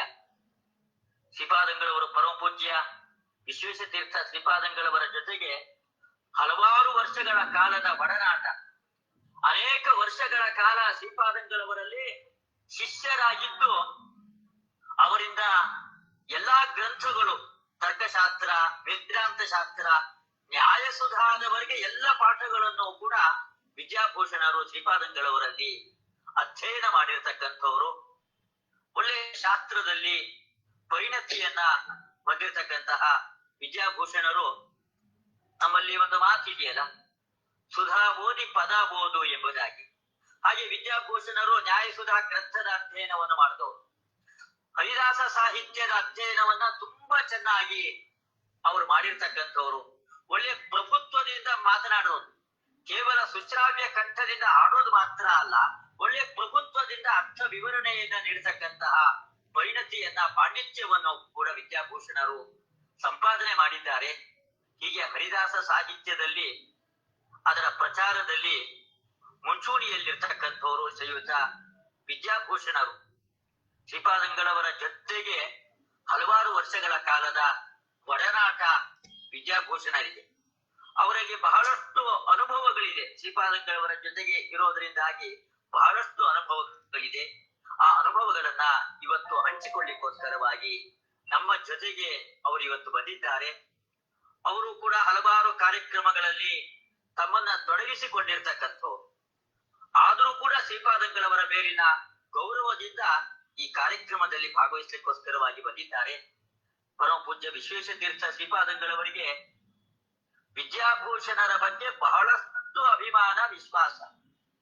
ಮೊದಲಿಂದಲೂ ಕೂಡ ಪ್ರಾಯ ನಾನು ನೋಡಿದ ಹಾಗೆ ವಿದ್ಯಾಭೂಷಣರ ಬಗ್ಗೆ ಅವ್ರಿಗೆ ಎಷ್ಟು ಅಭಿಮಾನ ವಿಶ್ವಾಸ ಇತ್ತೋ ಅದು ಬೇರೆ ಯಾರಲ್ಲೂ ಇಲ್ಲ ಎಂಬುದಾಗಿ ಕರಾರುವಾಕ್ಕಾಗಿ ಖಚಿತವಾಗಿ ಹೇಳ್ಬೋದು. ಅಷ್ಟು ವಿಶ್ವಾಸ ಪಾತ್ರರಾಗಿದ್ದವು. ಒಂದು ಮಾತು ಈ ಸಂದರ್ಭದಲ್ಲಿ ನಾನು ಹೇಳ್ಬೇಕಾದದ್ದು, ವಿಶ್ವೇಶತೀರ್ಥ ಶ್ರೀಪಾದಂಗಳು ಹೇಳ್ತಾ ಇದ್ದುಂಟು, ಈ ಪೂರ್ಣಪ್ರಜ್ಞ ವಿದ್ಯಾಪೀಠದ ಮುಂದಿನ ಅಧಿಕಾರ ಎಲ್ಲ ನಾನು ವಿದ್ಯಾಭೂಷಣರಿಗೆ ಯಾಕ ಮಾತು ಹೇಳ್ತಾ ಇದ್ರು ಅಂತ ನಮ್ಗೆ ಆಶ್ಚರ್ಯ. ಪ್ರಾಯ ನಾವು ಗಮನಿಸಿದ ಹಾಗೆ ಶ್ರೀಪಾದಂಗಳವರಿಗೆ ತುಂಬಾ ಮೆಚ್ಚಿನ ಗುಣ ಅಂತ ಹೇಳಿದ್ರೆ ಔದಾರ್ಯ ಮತ್ತೆ ಕ್ಷಮೆ. ಆ ಎರಡನ್ನ ಅವರು ತುಂಬಾ ಹಂಚ್ಕೊಂಡಿದ್ರು. ಅವರ ಜೀವನದಲ್ಲಿ ಆ ಎರಡು ಗುಣಗಳನ್ನ ತುಂಬಾ ಚೆನ್ನಾಗಿ ಅವರು ಮೂಡಿಸ್ಕೊಂಡಿದ್ರು. ಆ ಗುಣಗಳನ್ನ ಎಲ್ಲೇ ಆಗ್ಲಿ ಎಲ್ಲಾ ಸಂದರ್ಭದಲ್ಲೂ ಔದಾರ್ಯ. ಎಷ್ಟೇ ಅಪರಾಧ ಮಾಡಿದವನು ಶರಣಾಗತನಾಗಿ ಬಂದಾಗ ಕ್ಷಮಿಸ್ತಕ್ಕಂತಹ ಒಂದು ಗುಣ, ಸಹನಶೀಲತೆ ಶ್ರೀಪಾದಂಗಳವರಲ್ಲಿ ಇದ್ದಂತಹ ತುಂಬಾ ಉತ್ತಮವಾದ ಗುಣಗಳು. ಈ ಗುಣಗಳು ವಿದ್ಯಾಭೂಷಣರಲ್ಲೂ ಇತ್ತು. ನಾವು ಹೇಳ್ತೀವಿ ಸಮಾನಶೀಲೋ ವ್ಯಸನೇಶು ಸಖ್ಯಂ ಎಂಬುದಾಗಿ.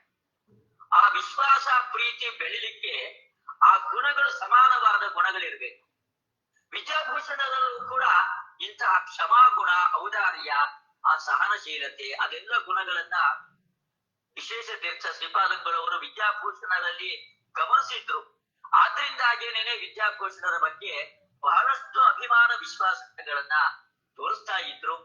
ಅಂತಹ ವಿದ್ಯಾಭೂಷಣರಿಗೆ ನಾನು ನಮ್ಮ ವಿಶ್ವೇಶತೀರ್ಥ ಸೇವಾ ಸಂಘದ ಎಲ್ಲ ವಿದ್ವಾಂಸರ ಪರವಾಗಿ ಹೃತ್ಪೂರ್ವಕವಾಗಿ ಸ್ವಾಗತ ಸುಸ್ವಾಗತ. ವಿದ್ಯಾಭೂಷಣರಿಗೆ ದಯವಿಟ್ಟು ವಿದ್ಯಾಭೂಷಣರು ಈ ಕಾರ್ಯಕ್ರಮವನ್ನ ನಡೆಸಿಕೊಡ್ಬೇಕು ಎಂಬುದಾಗಿ ನಾನು ಅವರಲ್ಲಿ ವಿನಮ್ರನಾಗಿ ಪ್ರಾರ್ಥನೆಯನ್ನ ನಾನು ಮಾಡ್ತಾ ಇದ್ದೇನೆ.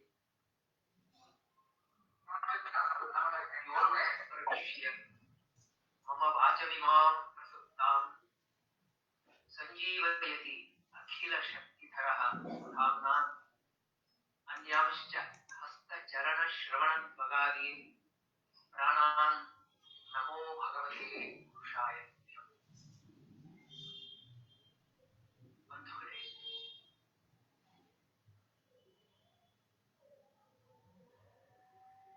ತುಂಬು ಚಾರಿತ್ರ್ಯ, ತಪಸ್ಸು, ಸ್ವಾಧ್ಯಾಯ ಪ್ರವಚನ ಇವುಗಳಿಂದ ಸಮಾಜ ಸೇವೆಯ ವ್ರತದಿಂದ ಪರಮ ಪವಿತ್ರರಾದ ಪೇಜಾವರ ಶ್ರೀ ಶ್ರೀ ವಿಶ್ವೇಶತೀರ್ಥ ಶ್ರೀಪಾದರ ಕುರಿತಾಗಿ ನಾನು ಈ ದಿವಸ ಕೆಲವು ಮಾತುಗಳನ್ನು ಹೇಳಬೇಕಾಗಿದೆ. ಈ ಬಗ್ಗೆ ನಾವು ಚಿಂತನೆ ನಡೆಸಬೇಕಾಗಿದೆ. ಮಹಾತ್ಮರ ಪರಮ ಪೂಜ್ಯರ ಬಗ್ಗೆ ಏನಾದರೂ ಹೇಳುವುದಿದ್ರೆ ಅಥವಾ ಆ ಬಗ್ಗೆ ನಾವು ಚಿಂತಿಸುತ್ತಿದ್ರೆ ಅದು ನಮ್ಮ ಮನಃಶುದ್ಧಿಗಾಗಿ, ಆತ್ಮ ಪರಿಶುದ್ಧಿಗಾಗಿ ವಿಶೇಷವಾದಂತಹ ಪ್ರೇರಣೆಯನ್ನು ಪಡೆಯುತ್ತದೆ.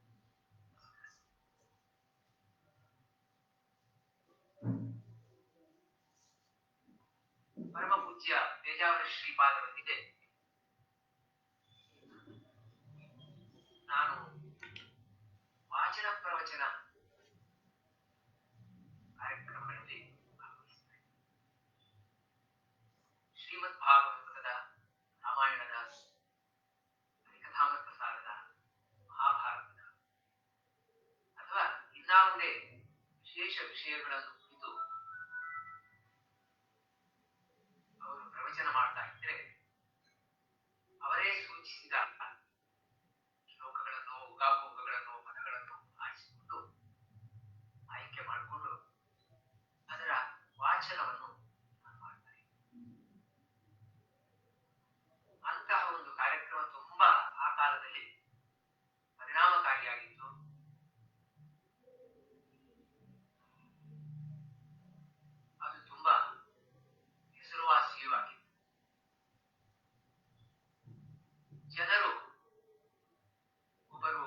ಶಿವತೀರ್ಥರು ಮತ್ತೊಬ್ಬರು ಹಿತತೀರ್ಥರು ಅಂತ ಹೇಳಿ ಕೊಂಡಾಡುವಷ್ಟರ ಮಟ್ಟಿಗೆ ಅದು ನಡೆಯಿತು.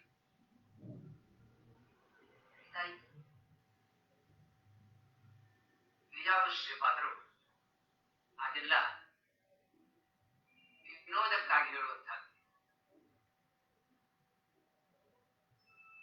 ವಿದ್ಯಾಭೂಷಣರು ಹಾಡುವ ಸ್ವಾಮಿಗಳು, ನಾನು ಹಾರುವ ಸ್ವಾಮಿ, ಹಾರಾಡುವ ಸ್ವಾಮಿ.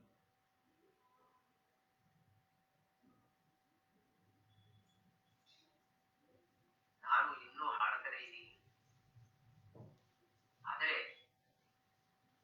ನಮ್ಮ ಗುರುಗಳಾದಂತಹ ವಿಜಯಾವರ ಶ್ರೀಪಾದರು, ವಿಶ್ವೇಶತೀರ್ಥ ಶ್ರೀಪಾದರು ಈಗ ಹಾಡ್ತಾ ಇಲ್ಲ, ಹಾರಾಡುವ ಸ್ವಾಮಿಗಳಾಗಿದ್ದಾರೆ. ಅವರು ನಮ್ಮ ಜೊತೆಗೆ ಇಲ್ಲ. ಆದರೆ ಅವರು ಹಾರುವ ಸ್ವಾಮಿಗಳ ಬದಲಿಗೆ ನಮ್ಮನ್ನೆಲ್ಲ ಕಾಡುವ ಸ್ವಾಮಿಗಳು. ಇದನ್ನು ನಾನು ಒಳ್ಳೆಯ ಅರ್ಥದಲ್ಲಿ ಹೇಳ್ತಾ ಇದ್ದೇನೆ. ಕನಸಲ್ಲಿ, ಮನಸ್ಸಲ್ಲಿ, ಎಲ್ಲೆಂದರಲ್ಲಿ ನಮ್ಮ ಜೊತೆಗಿರುವಂತಹ ಆ ಸ್ವಾಮಿಗಳು ಅಂತ ಒಂದು ವಿಶಿಷ್ಟವಾದ ಸಂಪರ್ಕದಿಂದ ನನ್ನೊಬ್ಬನನ್ನೇ ಅಲ್ಲ, ನನ್ನಂತಹ ಅವರ ಸಂಪರ್ಕದಲ್ಲಿದ್ದ ನಿಮ್ಮಂತಹ ನೂರಾರು ಸಾವಿರಾರು ಜನರನ್ನು ಅವರು ಕಾಣ್ತಾನೆ ಇದ್ದಾರೆ. ಒಬ್ಬ ವ್ಯಕ್ತಿ ತನ್ನ ಜೀವನದಲ್ಲಿ ಅದ್ಭುತವಾದಂತಹ ಸಾಧನೆಯನ್ನು ಮಾಡಿ ನೂರಾರು ಸಾವಿರಾರು ಜನರಿಗೆ ಒಬ್ಬ ಆದರ್ಶರಾಗಿ ಇಷ್ಟೊಂದು ಜನರ ಮನಸ್ಸನ್ನು ಒಬ್ಬರು ಆವರಿಸಿಕೊಂಡಿರುತ್ತಾರೆ ಅಂದರೆ ಒಂದು ಅಸಾಮಾನ್ಯವಾದಂತಹ ಸಂಗತಿ, ಅದ್ಭುತವಾದ ವಿಸ್ಮಯಕಾರಿ.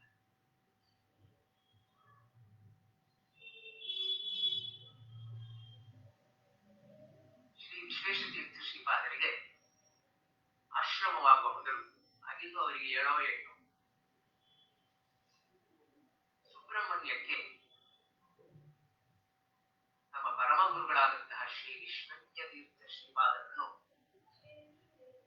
ಭೇಟಿ ಮಾಡಿಸಿ ಅವರಿಂದ ಫಲಮಂತ್ರಾಕ್ಷತೆಯನ್ನು ಪಡೆದುಕೊಳ್ಳಬೇಕೆಂದು ಹೇಳಿ ಅವರನ್ನು, ಆ ಮಗುವನ್ನು ಅವರ ಹಿರಿಯರು ಕರ್ಕೊಂಡು ಬಂದಿದ್ದರು.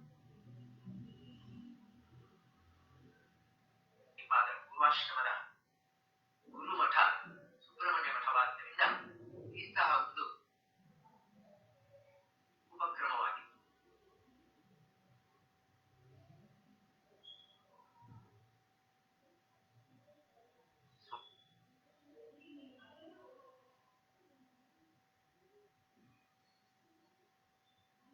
ತುಂಬಾ ಮರುಕಳಿಕೆ. ಎಂಥ ಸಣ್ಣ ಮಗುವಿಗೆ ಆಶ್ರಮ ಕೊಡಿಸ್ತಾ ಇದ್ದೀರಲ್ಲ, ಇದು ಸರಿಯೇ? ಅದು ಆ ಹಿರಿಯರ ಮಾತಿನ ಮೇರೆಗೆ ಅವರಿಗೆ ಮಂತ್ರಾಕ್ಷತೆ ಕೊಟ್ಟು ಅನುಗ್ರಹಿಸಿ, ಇದಕ್ಕೆ ವಿಶ್ವೇಶತೀರ್ಥ ಶ್ರೀಪಾದರಾಗಿ ಸನ್ಯಾಸ ಸ್ವೀಕರಿಸಿ ಪೀಠಾಧಿಪತಿಯಾಗಿ ನಮ್ಮ ವಿಶಿಷ್ಟವಾದಂತಹ ನಡವಳಿಕೆಗಳಿಂದ ಜಗನ್ಮಾನ್ಯರಾಗಿ ಸ್ವಾಮಿಗಳು ಶೋಭಿತರಾದಾಗ ಅದೇ ವಿಶ್ವಜ್ಞತೀರ್ಥ ಶ್ರೀಪಾದರೇ ಏನಾಶ್ಚರ್ಯ! ಮಧ್ವಾನುಜರಾದಂತಹ ಶ್ರೀ ವಿಷ್ಣುತೀರ್ಥರೇ ಮತ್ತೊಮ್ಮೆ ಕುಮಾರ ಪರ್ವತದಿಂದ ಇಳಿದು ಇಲ್ಲಿಗೆ ಬಂದರೋ ಏನೋ ಅಂದಿದ್ದಾರೆ ಅಂತ ಸಂತೋಷಪಟ್ಟರು, ಆಶ್ಚರ್ಯಪಟ್ಟರು, ಅಂತಹ ಉದ್ಧಾರವನ್ನು ಮಾಡಿದರು.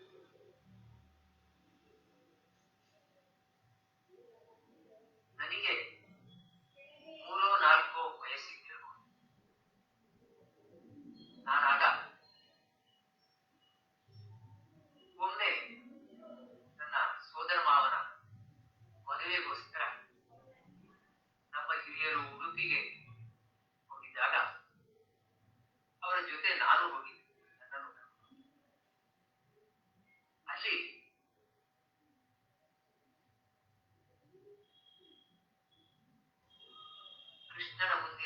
ರೀತಿಯಲ್ಲಿ ನನ್ನನ್ನು ಎತ್ತಿ ನಮ್ಮ ಹಿರಿಯರು ಕೃಷ್ಣನ ದರ್ಶನ ಮಾಡಿಸಿ ಅದು ನನಗೆ ನೆನಪಿದೆ. ಹಾಗೆ ಯಾರೋ ಸ್ವಾಮಿಗಳಿದ್ರು, ಅವರಿಂದ ದೊಡ್ಡ ದೊಡ್ಡದಾದಂತಹ ಲಡ್ಡಿಗೆಗಳನ್ನು ಉಳಿಸಿದ್ದು, ಅವರು ಕೊಟ್ಟದ್ದು, ಅನುಗ್ರಹ ಮಾಡಿದ್ದು ಅದು ಕೂಡ ನೆನಪಿದೆ. ಸಹಜವಾಗಿ ಹಾಗೆ ಹೊರಬರುತ್ತಾ ದೊಡ್ಡ ದೊಡ್ಡ ರಥಗಳು,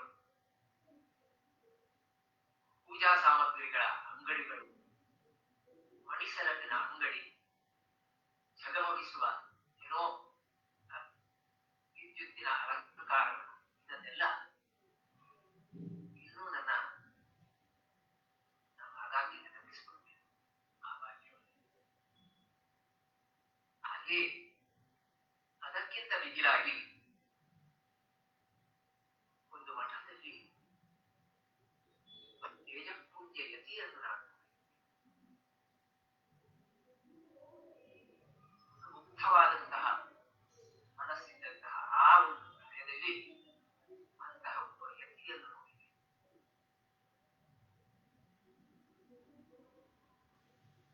ಕೇಸರಿ ಬಣ್ಣದ, ಕಾವಿ ಬಣ್ಣದ ವಸ್ತ್ರ ತೊಟ್ಟಂತಹ ಆ ವ್ಯಕ್ತಿ, ಆ ವಸ್ತ್ರಕ್ಕೂ ಅವರ ಮೈ ಬಣ್ಣಕ್ಕೂ ನನಗೇನು ವ್ಯತ್ಯಾಸ ಕಾಣಲಿಲ್ಲ. ಎರಡೂ ಒಂದೇ ಆಯಿತು. ಸಮಾನವಾದಂತಹ ವರ್ಣದಿಂದ, ಬಣ್ಣದಿಂದ ನನ್ನ ನೆನಪಿನಲ್ಲಿ ಈಗಲೂ ಕೂಡ ಇದೆ.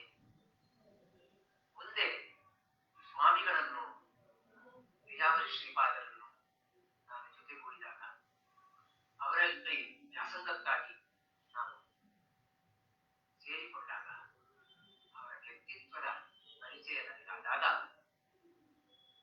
ಅವರು ತೊಟ್ಟಂತಹ ಕಾವಿಗಾಗಲಿ, ಕೇಸರಿ ಬಣ್ಣದ ವಸ್ತ್ರಕ್ಕಾಗಲಿ, ಅವರ ಅಂಥದೇ ವರ್ಣದ ಆ ದೇಹವಾಗಲಿ ಮತ್ತು ಅದರ ಒಳಗಿನ ಆ ಅಂತರಂಗ, ಅದು ಕೂಡ ಸಮಾನವಾದಂತಹ ಬಣ್ಣ, ಕೇಸರಿ ಬಣ್ಣ, ಕಾವಿ ಬಣ್ಣದ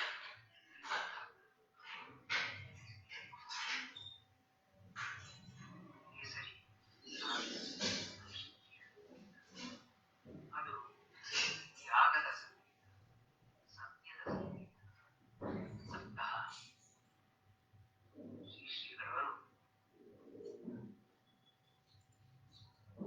ನಡೆ, ನುಡಿ, ಚಿಂತನೆಯಲ್ಲಿ ಸಮಾನವಾದಂತಹ ನಡವಳಿಕೆ ಇರುವುದನ್ನು ನಾನು ಮನೆ ತರಬಹುದು.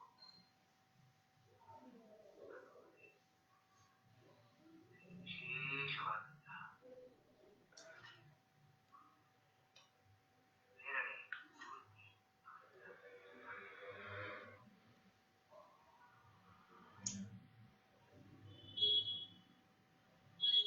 ಹರಿಯ ಕರುಣದವಳಾದ ಭಾಗ್ಯವ ಹರಿ ಸಮರ್ಪಣೆ ಮಾಡಿ ಬಂತು. ಗಿರೆಯ ನೀರನ್ನು ಗಿರೆಗೆ ಚೆಲ್ಲಿ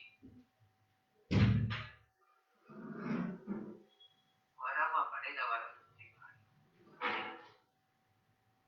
ನನಗೊದಗಿದ ಸನ್ಯಾಸ, ನನಗೊದಗಿದ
ವಿದ್ವಾಂಸರ ಗರಡಿಯಲ್ಲಿ ಅಡಗಿ ನಾವು ಶ್ರೇಷ್ಠ ವಿದ್ವಾಂಸರಾಗಿ ಒಪ್ಪಿಕೊಂಡು ಅದರ ಜೊತೆಗೆ ತನ್ನದೇ ಆದಂತಹ ಒಂದು ವೈಶಿಷ್ಟ್ಯದಿಂದ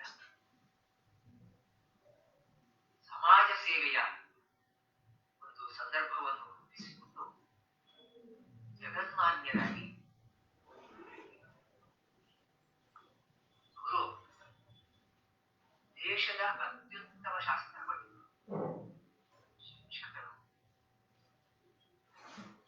ಮತ್ತೆ ತಮ್ಮ ಗುರುಗಳಿಗೆ ಅತ್ಯಂತ ಪ್ರೀತಿ ಪಾತ್ರರು.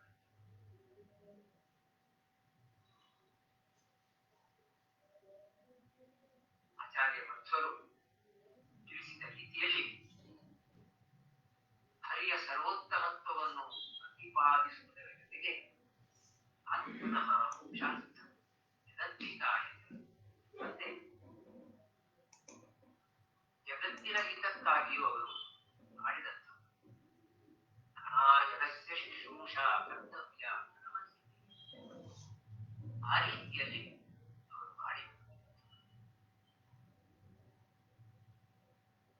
ಶ್ರೀಪಾದಂಗಳವರ ಜೊತೆಗೆ ಇದ್ದಂತೆ ಅವರ ಅನೇಕ ವಿಷಯಗಳು ನನಗೆ ಪರಿಚಿತವಾಗಿವೆ. ಇಷ್ಟೊಂದು ವಿಷಯಗಳನ್ನು ನಾನು ಹೇಳಬೇಕಾಗಿಲ್ಲ, ಮಗು ಗೊತ್ತಿರುವಂತಹ ಮತ್ತೆ ಎಷ್ಟೋ ವಿಷಯಗಳನ್ನು ನಾವು ಹೇಳಬಾರದು. ಆ ರೀತಿ ಮಧ್ವ ವಿಜಯದಲ್ಲಿ ಮಧ್ವಾಂಗರಾದ ವಿಷ್ಣು ತೀರ್ಥರ ಬಗ್ಗೆ ಹೇಳುವಾಗ ನಾರಾಯಣ ಸಚಿತ್ತಾವಿಷಯತ್ವಾತ್ಮ ಮುಖ್ಯತ್ವಾತ್ಮ ವರ್ಣ್ಯತೆ.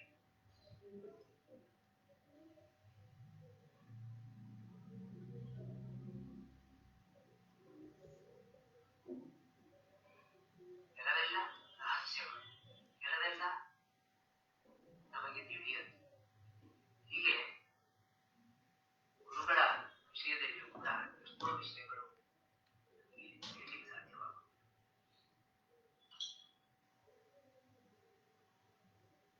ಕೇವಲ ಮಠೀಯ ವಾತಾವರಣಕ್ಕೆ ತಮ್ಮನ್ನು ಒಪ್ಪಿಸಿಕೊಳ್ಳದೆ ನಿಧಾನವಾಗಿ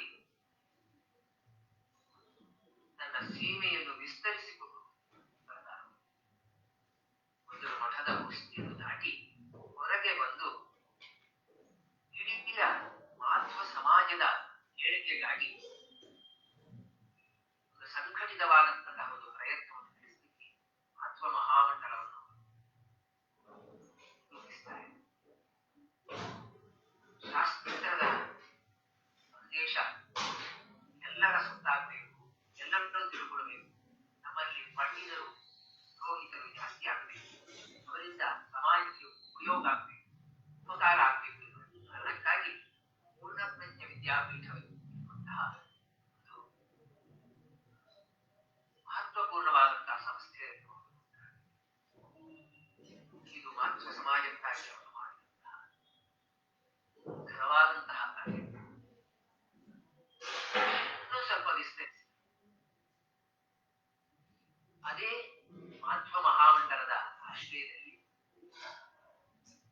ವಿದ್ಯಾರ್ಥಿಗಳಿಗೆ ಅನುಕೂಲಿಸುವಂತಹ ರೀತಿಯಲ್ಲಿ ರಾಜ್ಯದ ಹೊರರಾಜ್ಯದ ಸ್ಥಳಗಳಲ್ಲಿ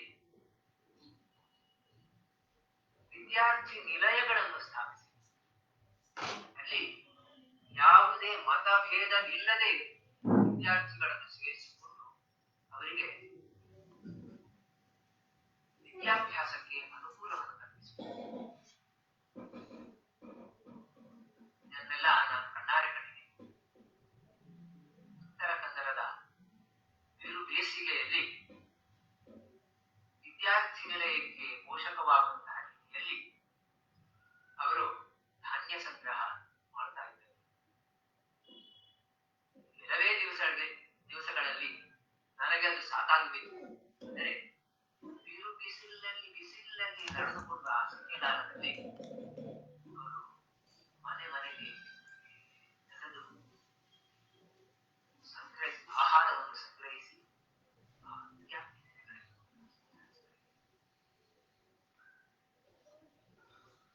ಇಷ್ಟಕ್ಕೆ ಅವರು ತೃಪ್ತರಾಗ್ತಾ ಇಲ್ಲ.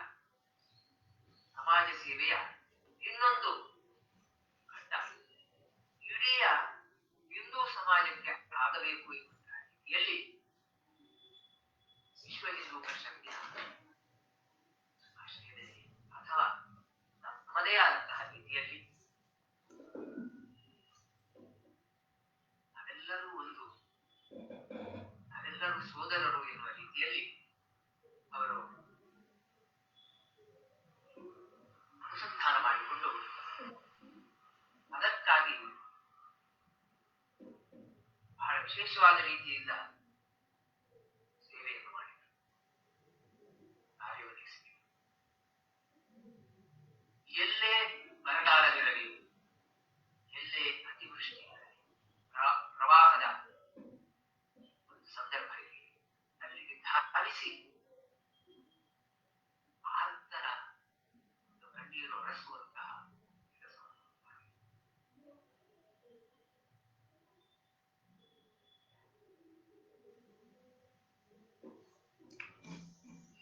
ನಮ್ಮ ಕಾರ್ಯಕ್ಷೇತ್ರಗಳು ನಿಧಾನವಾಗಿ ಅವರು ನಡೆಸಿಕೊಂಡು ಬಂದಿರುವಂತಹದ್ದು, ಅದನ್ನು ವಿಸ್ತಾರಗೊಳಿಸಿದ್ದು ನಾವು ಗಮನಿಸಬಹುದು.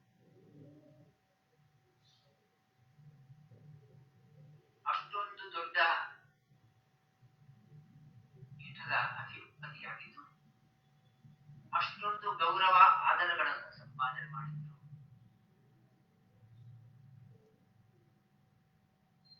ಏನೊಂದು ಆಡಂಬರವಿಲ್ಲದೆ ಅತ್ಯಂತ ಸರಳರಾಗಿ ನಮ್ಮ ವಿದ್ಯಾರ್ಥಿಗಳು ಸಮಾಜದ ಬೇರೆ ಬೇರೆ ರೀತಿಯ ಜನರು, ಬಡವರು, ಬಲ್ಲಿದರು, ಎಲ್ಲರಲ್ಲಿಯೂ ಸಮಾನವಾದಂತಹ ರೀತಿಯಿಂದ ಪ್ರೀತಿ ಪ್ರೇಮವನ್ನು ತೋರಿಸಿ ಆದರ್ಶಗಳು.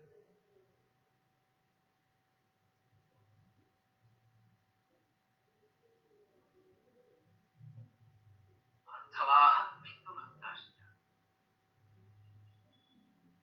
ಸ್ವದೇಶೋ ಭುವನತ್ರಯಂ ಎನ್ನುವಂತೆ ಅವರ ಈ ಒಂದು ಸೇವೆಗೆ, ಪ್ರೇಮಕ್ಕೆ, ಆ ವಿಕಾಸಕ್ಕೆ ಯಾವುದೇ ರೀತಿಯ ಎಲ್ಲೇ ಇಲ್ಲದ ರೀತಿಯಲ್ಲಿ ಅವರು ವಿವರಿಸಿದರು.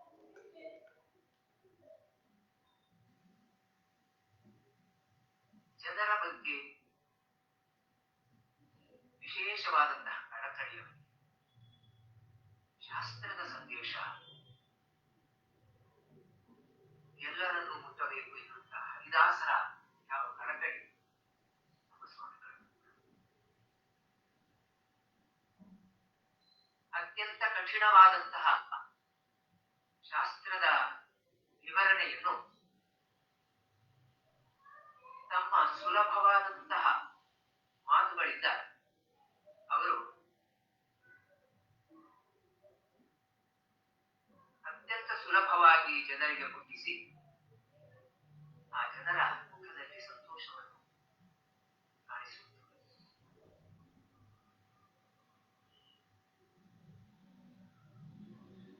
ಒಳ್ಳೆಯದಾದದ್ದು ನನ್ನದೊಬ್ಬನಂತೆ ಆಗಬಾರದು, ಎಲ್ಲರೂ ಅದನ್ನು ಅನುಭವಿಸುವಂತಾಗಬೇಕು ಎನ್ನುವಂತಹ ವಿಶಿಷ್ಟವಾದಂತಹ ಒಂದು ಕಳಕಳಿ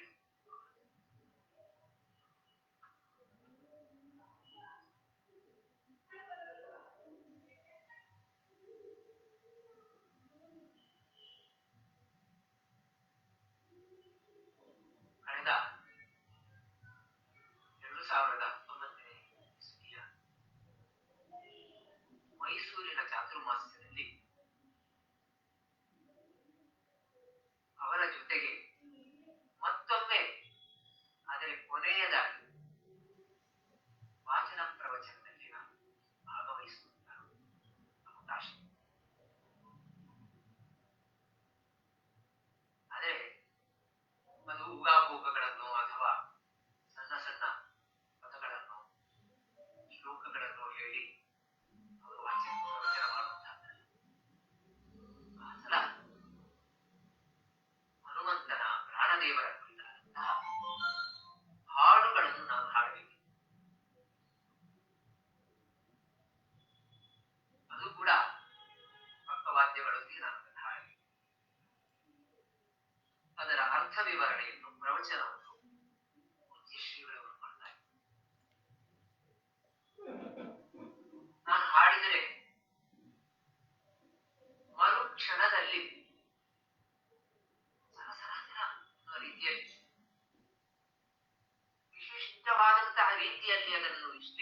ಮಾಡಿ ಅವರು ಪ್ರವಚನವನ್ನು ನೀಡ್ತಾ ಇದ್ದಾರೆ.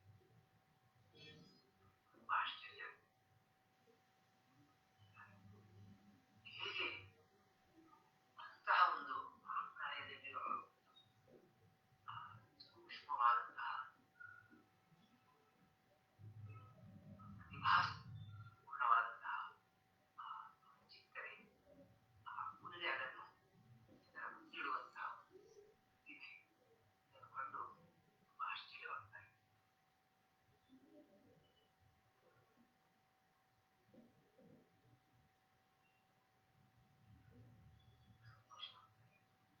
ಧನ್ಯತೆಯನ್ನು ನಾನು ಅದೇ ಕೊನೆ ನಾನು ಮತ್ತೆ ಅವರ ಜೊತೆ ವಾಚನ ಪ್ರವಚನ ಮಾಡುವಂತಹ ಸಂದರ್ಭಗಳಲ್ಲಿ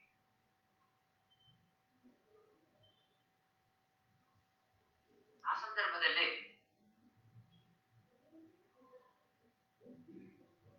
ಮಂಗಳೂರಿನಲ್ಲಿ ನನಗೊಂದು ಸನ್ಮಾನವನ್ನು ಅಲ್ಲಿ ಒಂದು ಸಂಸ್ಥೆಯವರು ಇಟ್ಕೊಂಡಿದ್ರು. ಸನ್ಮಾನಕ್ಕೆ ಆಮಂತ್ರಣವನ್ನು ಮುದ್ರಿಸಿ ಶ್ರೀಗಳವರ ಸನ್ನಿಧಿಯಲ್ಲಿ ಅದನ್ನು ಅರ್ಪಿಸಲಿಕ್ಕೆ ಆ ಕಾರ್ಯಕರ್ತರು ಸ್ವಾಮಿಗಳಿಂದಲೇ ಬಂದಿದ್ದರು. ಆಗ ಇದೇ ಮೈಸೂರಿನ ಚಾತುರ್ಮಾಸ್ಯ ಸಂದರ್ಭದಲ್ಲಿ ಸ್ವಾಮಿಗಳು ಮೈಸೂರಿನಲ್ಲಿ ಅದನ್ನು ಆಮಂತ್ರಣವನ್ನು ಸ್ವಾಮಿಗಳಿಗೆ ಹೇಳಿದರೆ ಸ್ವಾಮಿಗಳು ಅದನ್ನು ನೋಡಿ ಇಲ್ಲಿಗೆ ಈ ಸನ್ಮಾನ ಕಾರ್ಯಕ್ರಮಕ್ಕೆ ಈ ಕಾರ್ಯಕ್ರಮಕ್ಕೆ ನಾನಿರಬೇಕಲ್ವಾ, ನಾನು ಬರಬೇಕಲ್ವಾ? ಆಗ ಕಾರ್ಯಕರ್ತರು ಹೇಳ್ತಾರೆ, ಅಲ್ಲ, ಅವೆಲ್ಲ ನಿಶ್ಚಯಾಗಿ ಉಚಿತವಾಗಿದೆ, ನಾವು ಚಾತುರ್ಮಾಸದಲ್ಲಿ ಇರ್ತೀವಿ, ಅಲ್ಲಿಗೆ ಬರ್ಲಿಕ್ಕಾಗಲ್ಲ. ಹೌದು, ನನಗೆ ಬರ್ಲಿಕ್ಕಾಗಲ್ಲ, ಆದರೆ ನಾನು ಬರಬೇಕಲ್ವಾ? ಕಡೆಗೆ ಇಲ್ಲ, ಅದನ್ನು ಬೇರೆ ಯಾವುದೋ ಒಂದು ಸಂದರ್ಭದಲ್ಲಿ ನಮ್ಮನ್ನು ನಾವು ಕರೆಸ್ಕೊಳ್ತೀವಿ, ಕೆಲ ಮುದ್ರಿತವಾಗಿ ಸರಿ ಅಂತೇಳಿ ಅವರು ಕಳಿಸ್ತಾರೆ. ದೈವ ಆ ಸಲ ದಕ್ಷಿಣ ಕನ್ನಡ ಜಿಲ್ಲೆಯಲ್ಲಿ ಶಿವಮೊಗ್ಗ, ಚಿಕ್ಕಮಗಳೂರು ಈ ಕಡೆಯಲ್ಲೆಲ್ಲ ವಿಪರೀತವಾದಂತಹ ಮಳೆಯಿಂದಾಗಿ ಪ್ರವಾಹ ತುಂಬಿ ಆ ಸ್ಥಳಕ್ಕೆ ನಮಗೆ ಹೋಗ್ಲಿಕ್ಕೆ ಆಗಲಿಲ್ಲ. ಆ ಕಾರ್ಯಕ್ರಮ 2 ದಿವಸದ ಮೊದಲು ಮುಂದುವರಿಸಲ್ಪಟ್ಟಿತು ಮುಂದಿನ ತಿಂಗಳಿಗೆ. ಆಗ ಪುನಃ ಸ್ವಾಮಿಗಳಲ್ಲಿ ಈಗ ಕಾರ್ಯಕ್ರಮ ಅಕ್ಟೋಬರ್ 2ನೇ ತಾರೀಕು ನಾವು ಇಟ್ಕೊಳ್ತಾ ಇದ್ದೀವಿ, ನಮಗೆ ಬರಬಹುದೇ? ಖಂಡಿತ ಬರ್ತೇನೆ ಅಂತ ಹೇಳಿ ಬಂದು ಮಂಗಳೂರಿಗೆ ಬಂದು ಆ ಕಾರ್ಯಕ್ರಮದಲ್ಲಿ ಅವರು ಭಾಗವಹಿಸಿದರು. ನನಗೆ ಸನ್ಮಾನವನ್ನು ಮಾಡಿದರು. ನನ್ನ ಬಗ್ಗೆ ವಿಶೇಷವಾದಂತಹ ರೀತಿಯಿಂದ ಕೆಲವು ಮಾತುಗಳನ್ನು ಆಡಿದರು. ತುಂಬು ಹೃದಯದಿಂದ ನನ್ನ ಬಗ್ಗೆ ಒಳ್ಳೆಯ ಮಾತುಗಳನ್ನು ಹಾಡಿ ಆಶೀರ್ವಾದ ಮಾಡಿದರು.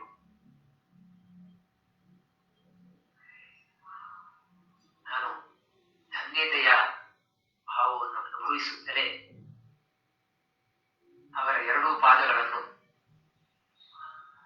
ನೇವರಿಸಿ ಅವರಿಗೆ ನಮಸ್ಕಾರ ಮಾಡಿದೆ. ಮೊದಲಿಂದಲೂ ಅವರ 2 ಪಾದಗಳನ್ನು ಚೆನ್ನಾಗಿ ನೇವರಿಸಿಯೇ ನಾನು ನಮಸ್ಕಾರ ಮಾಡುವ ರೂಢಿ ಇಟ್ಟುಕೊಂಡಿದ್ದೆ. ಆ ರೀತಿ ನಮಸ್ಕರಿಸಿದೆ. ಆಮೇಲೆ ಅವರನ್ನು ಆ ರೀತಿಯಲ್ಲಿ ನಮಸ್ಕರಿಸಲಿಕ್ಕೆ ನನ್ನಿಂದ ಆಗಲಿ.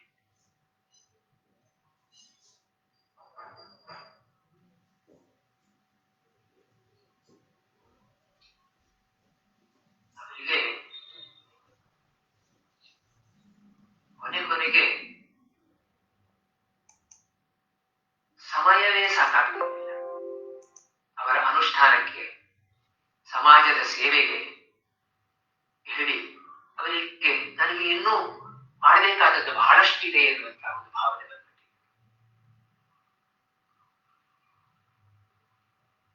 ನನ್ನೊಮ್ಮೆ ಹೇಳಿದ್ರು, ನಾನು ಈಗ ಮಾಡ್ತಾ ಇರುವಂತಹ ಸೇವಾ ಕಾರ್ಯಗಳನ್ನು ಬಹಳ ಹಿಂದೆ ಮಾಡಬೇಕಾಗಿತ್ತು, ಇನ್ನಷ್ಟು ಪ್ರಯೋಜನ ಸಮಾಜಕ್ಕೆ ಅದರಿಂದ ಒಳ್ಳೆಯದಾಗ್ತಿತ್ತು ಎನ್ನುವಂತಹ ಒಂದು ಮಾತನ್ನು ನನ್ನಲ್ಲಿ ಹೇಳಿರುವಂತಹ ಭಾವನೆಯನ್ನು ತೋಡ್ಕೊಂಡು, ಜೊತೆಗೆ ಅವರ ಅನುಷ್ಠಾನದ ವಿಷಯದಲ್ಲಿಯೂ ಅಷ್ಟೇ.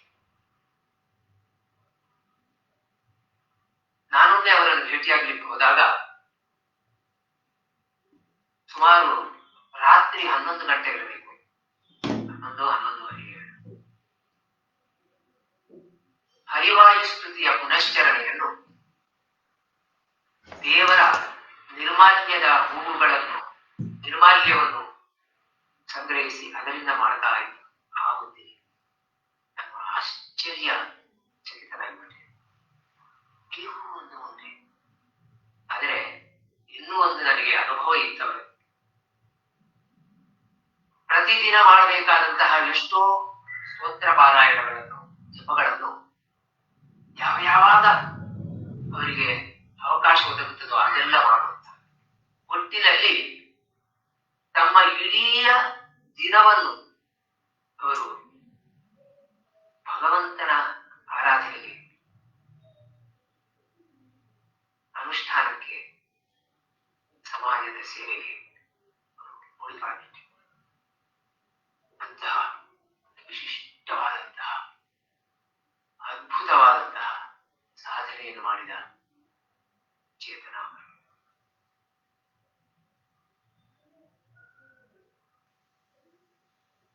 ಅವರೊಂದು ಧ್ರುವ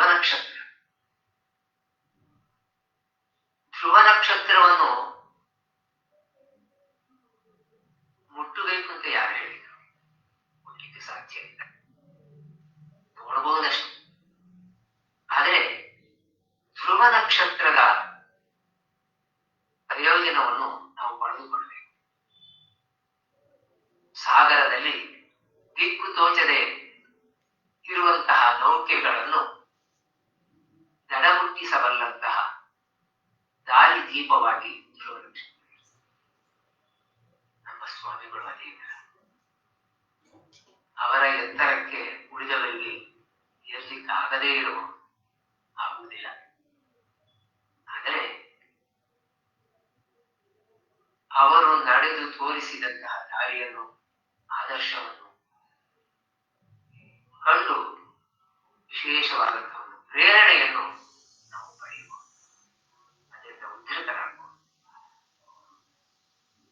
ಕೊನೆಯದಾಗಿ ಮಾತು ಹೇಳ್ತೇನೆ,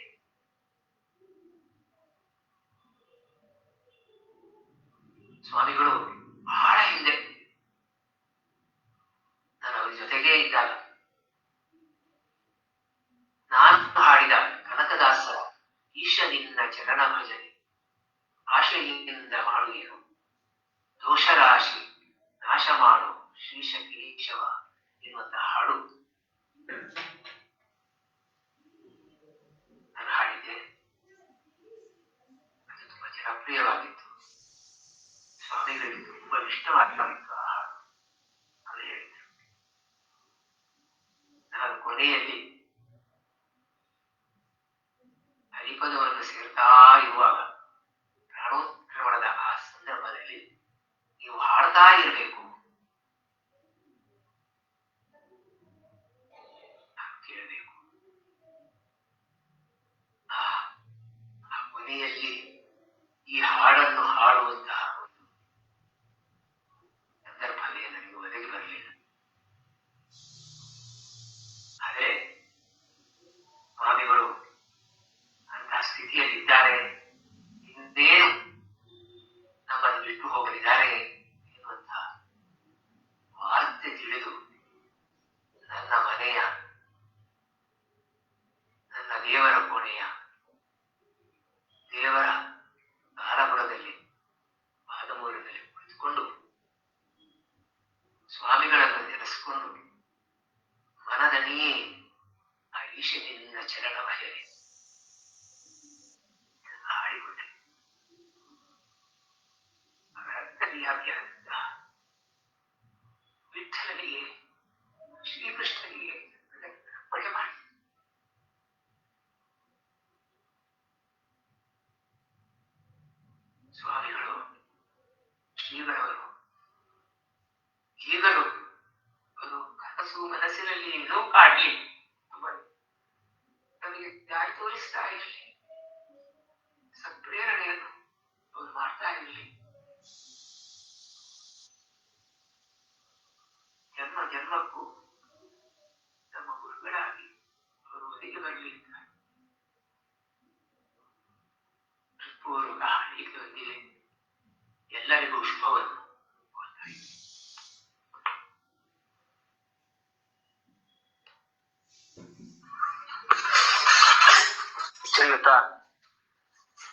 ವಿದ್ಯಾಭೂಷಣರು ಇದುವರೆಗೂ ಕೂಡ ಅನೇಕ ಮಹತ್ವಪೂರ್ಣವಾದ ಸಂಗತಿಗಳನ್ನ ತುಂಬಾ ಭಾವುಕತನಕ್ಕೆ ಒಳಗಾಗಿ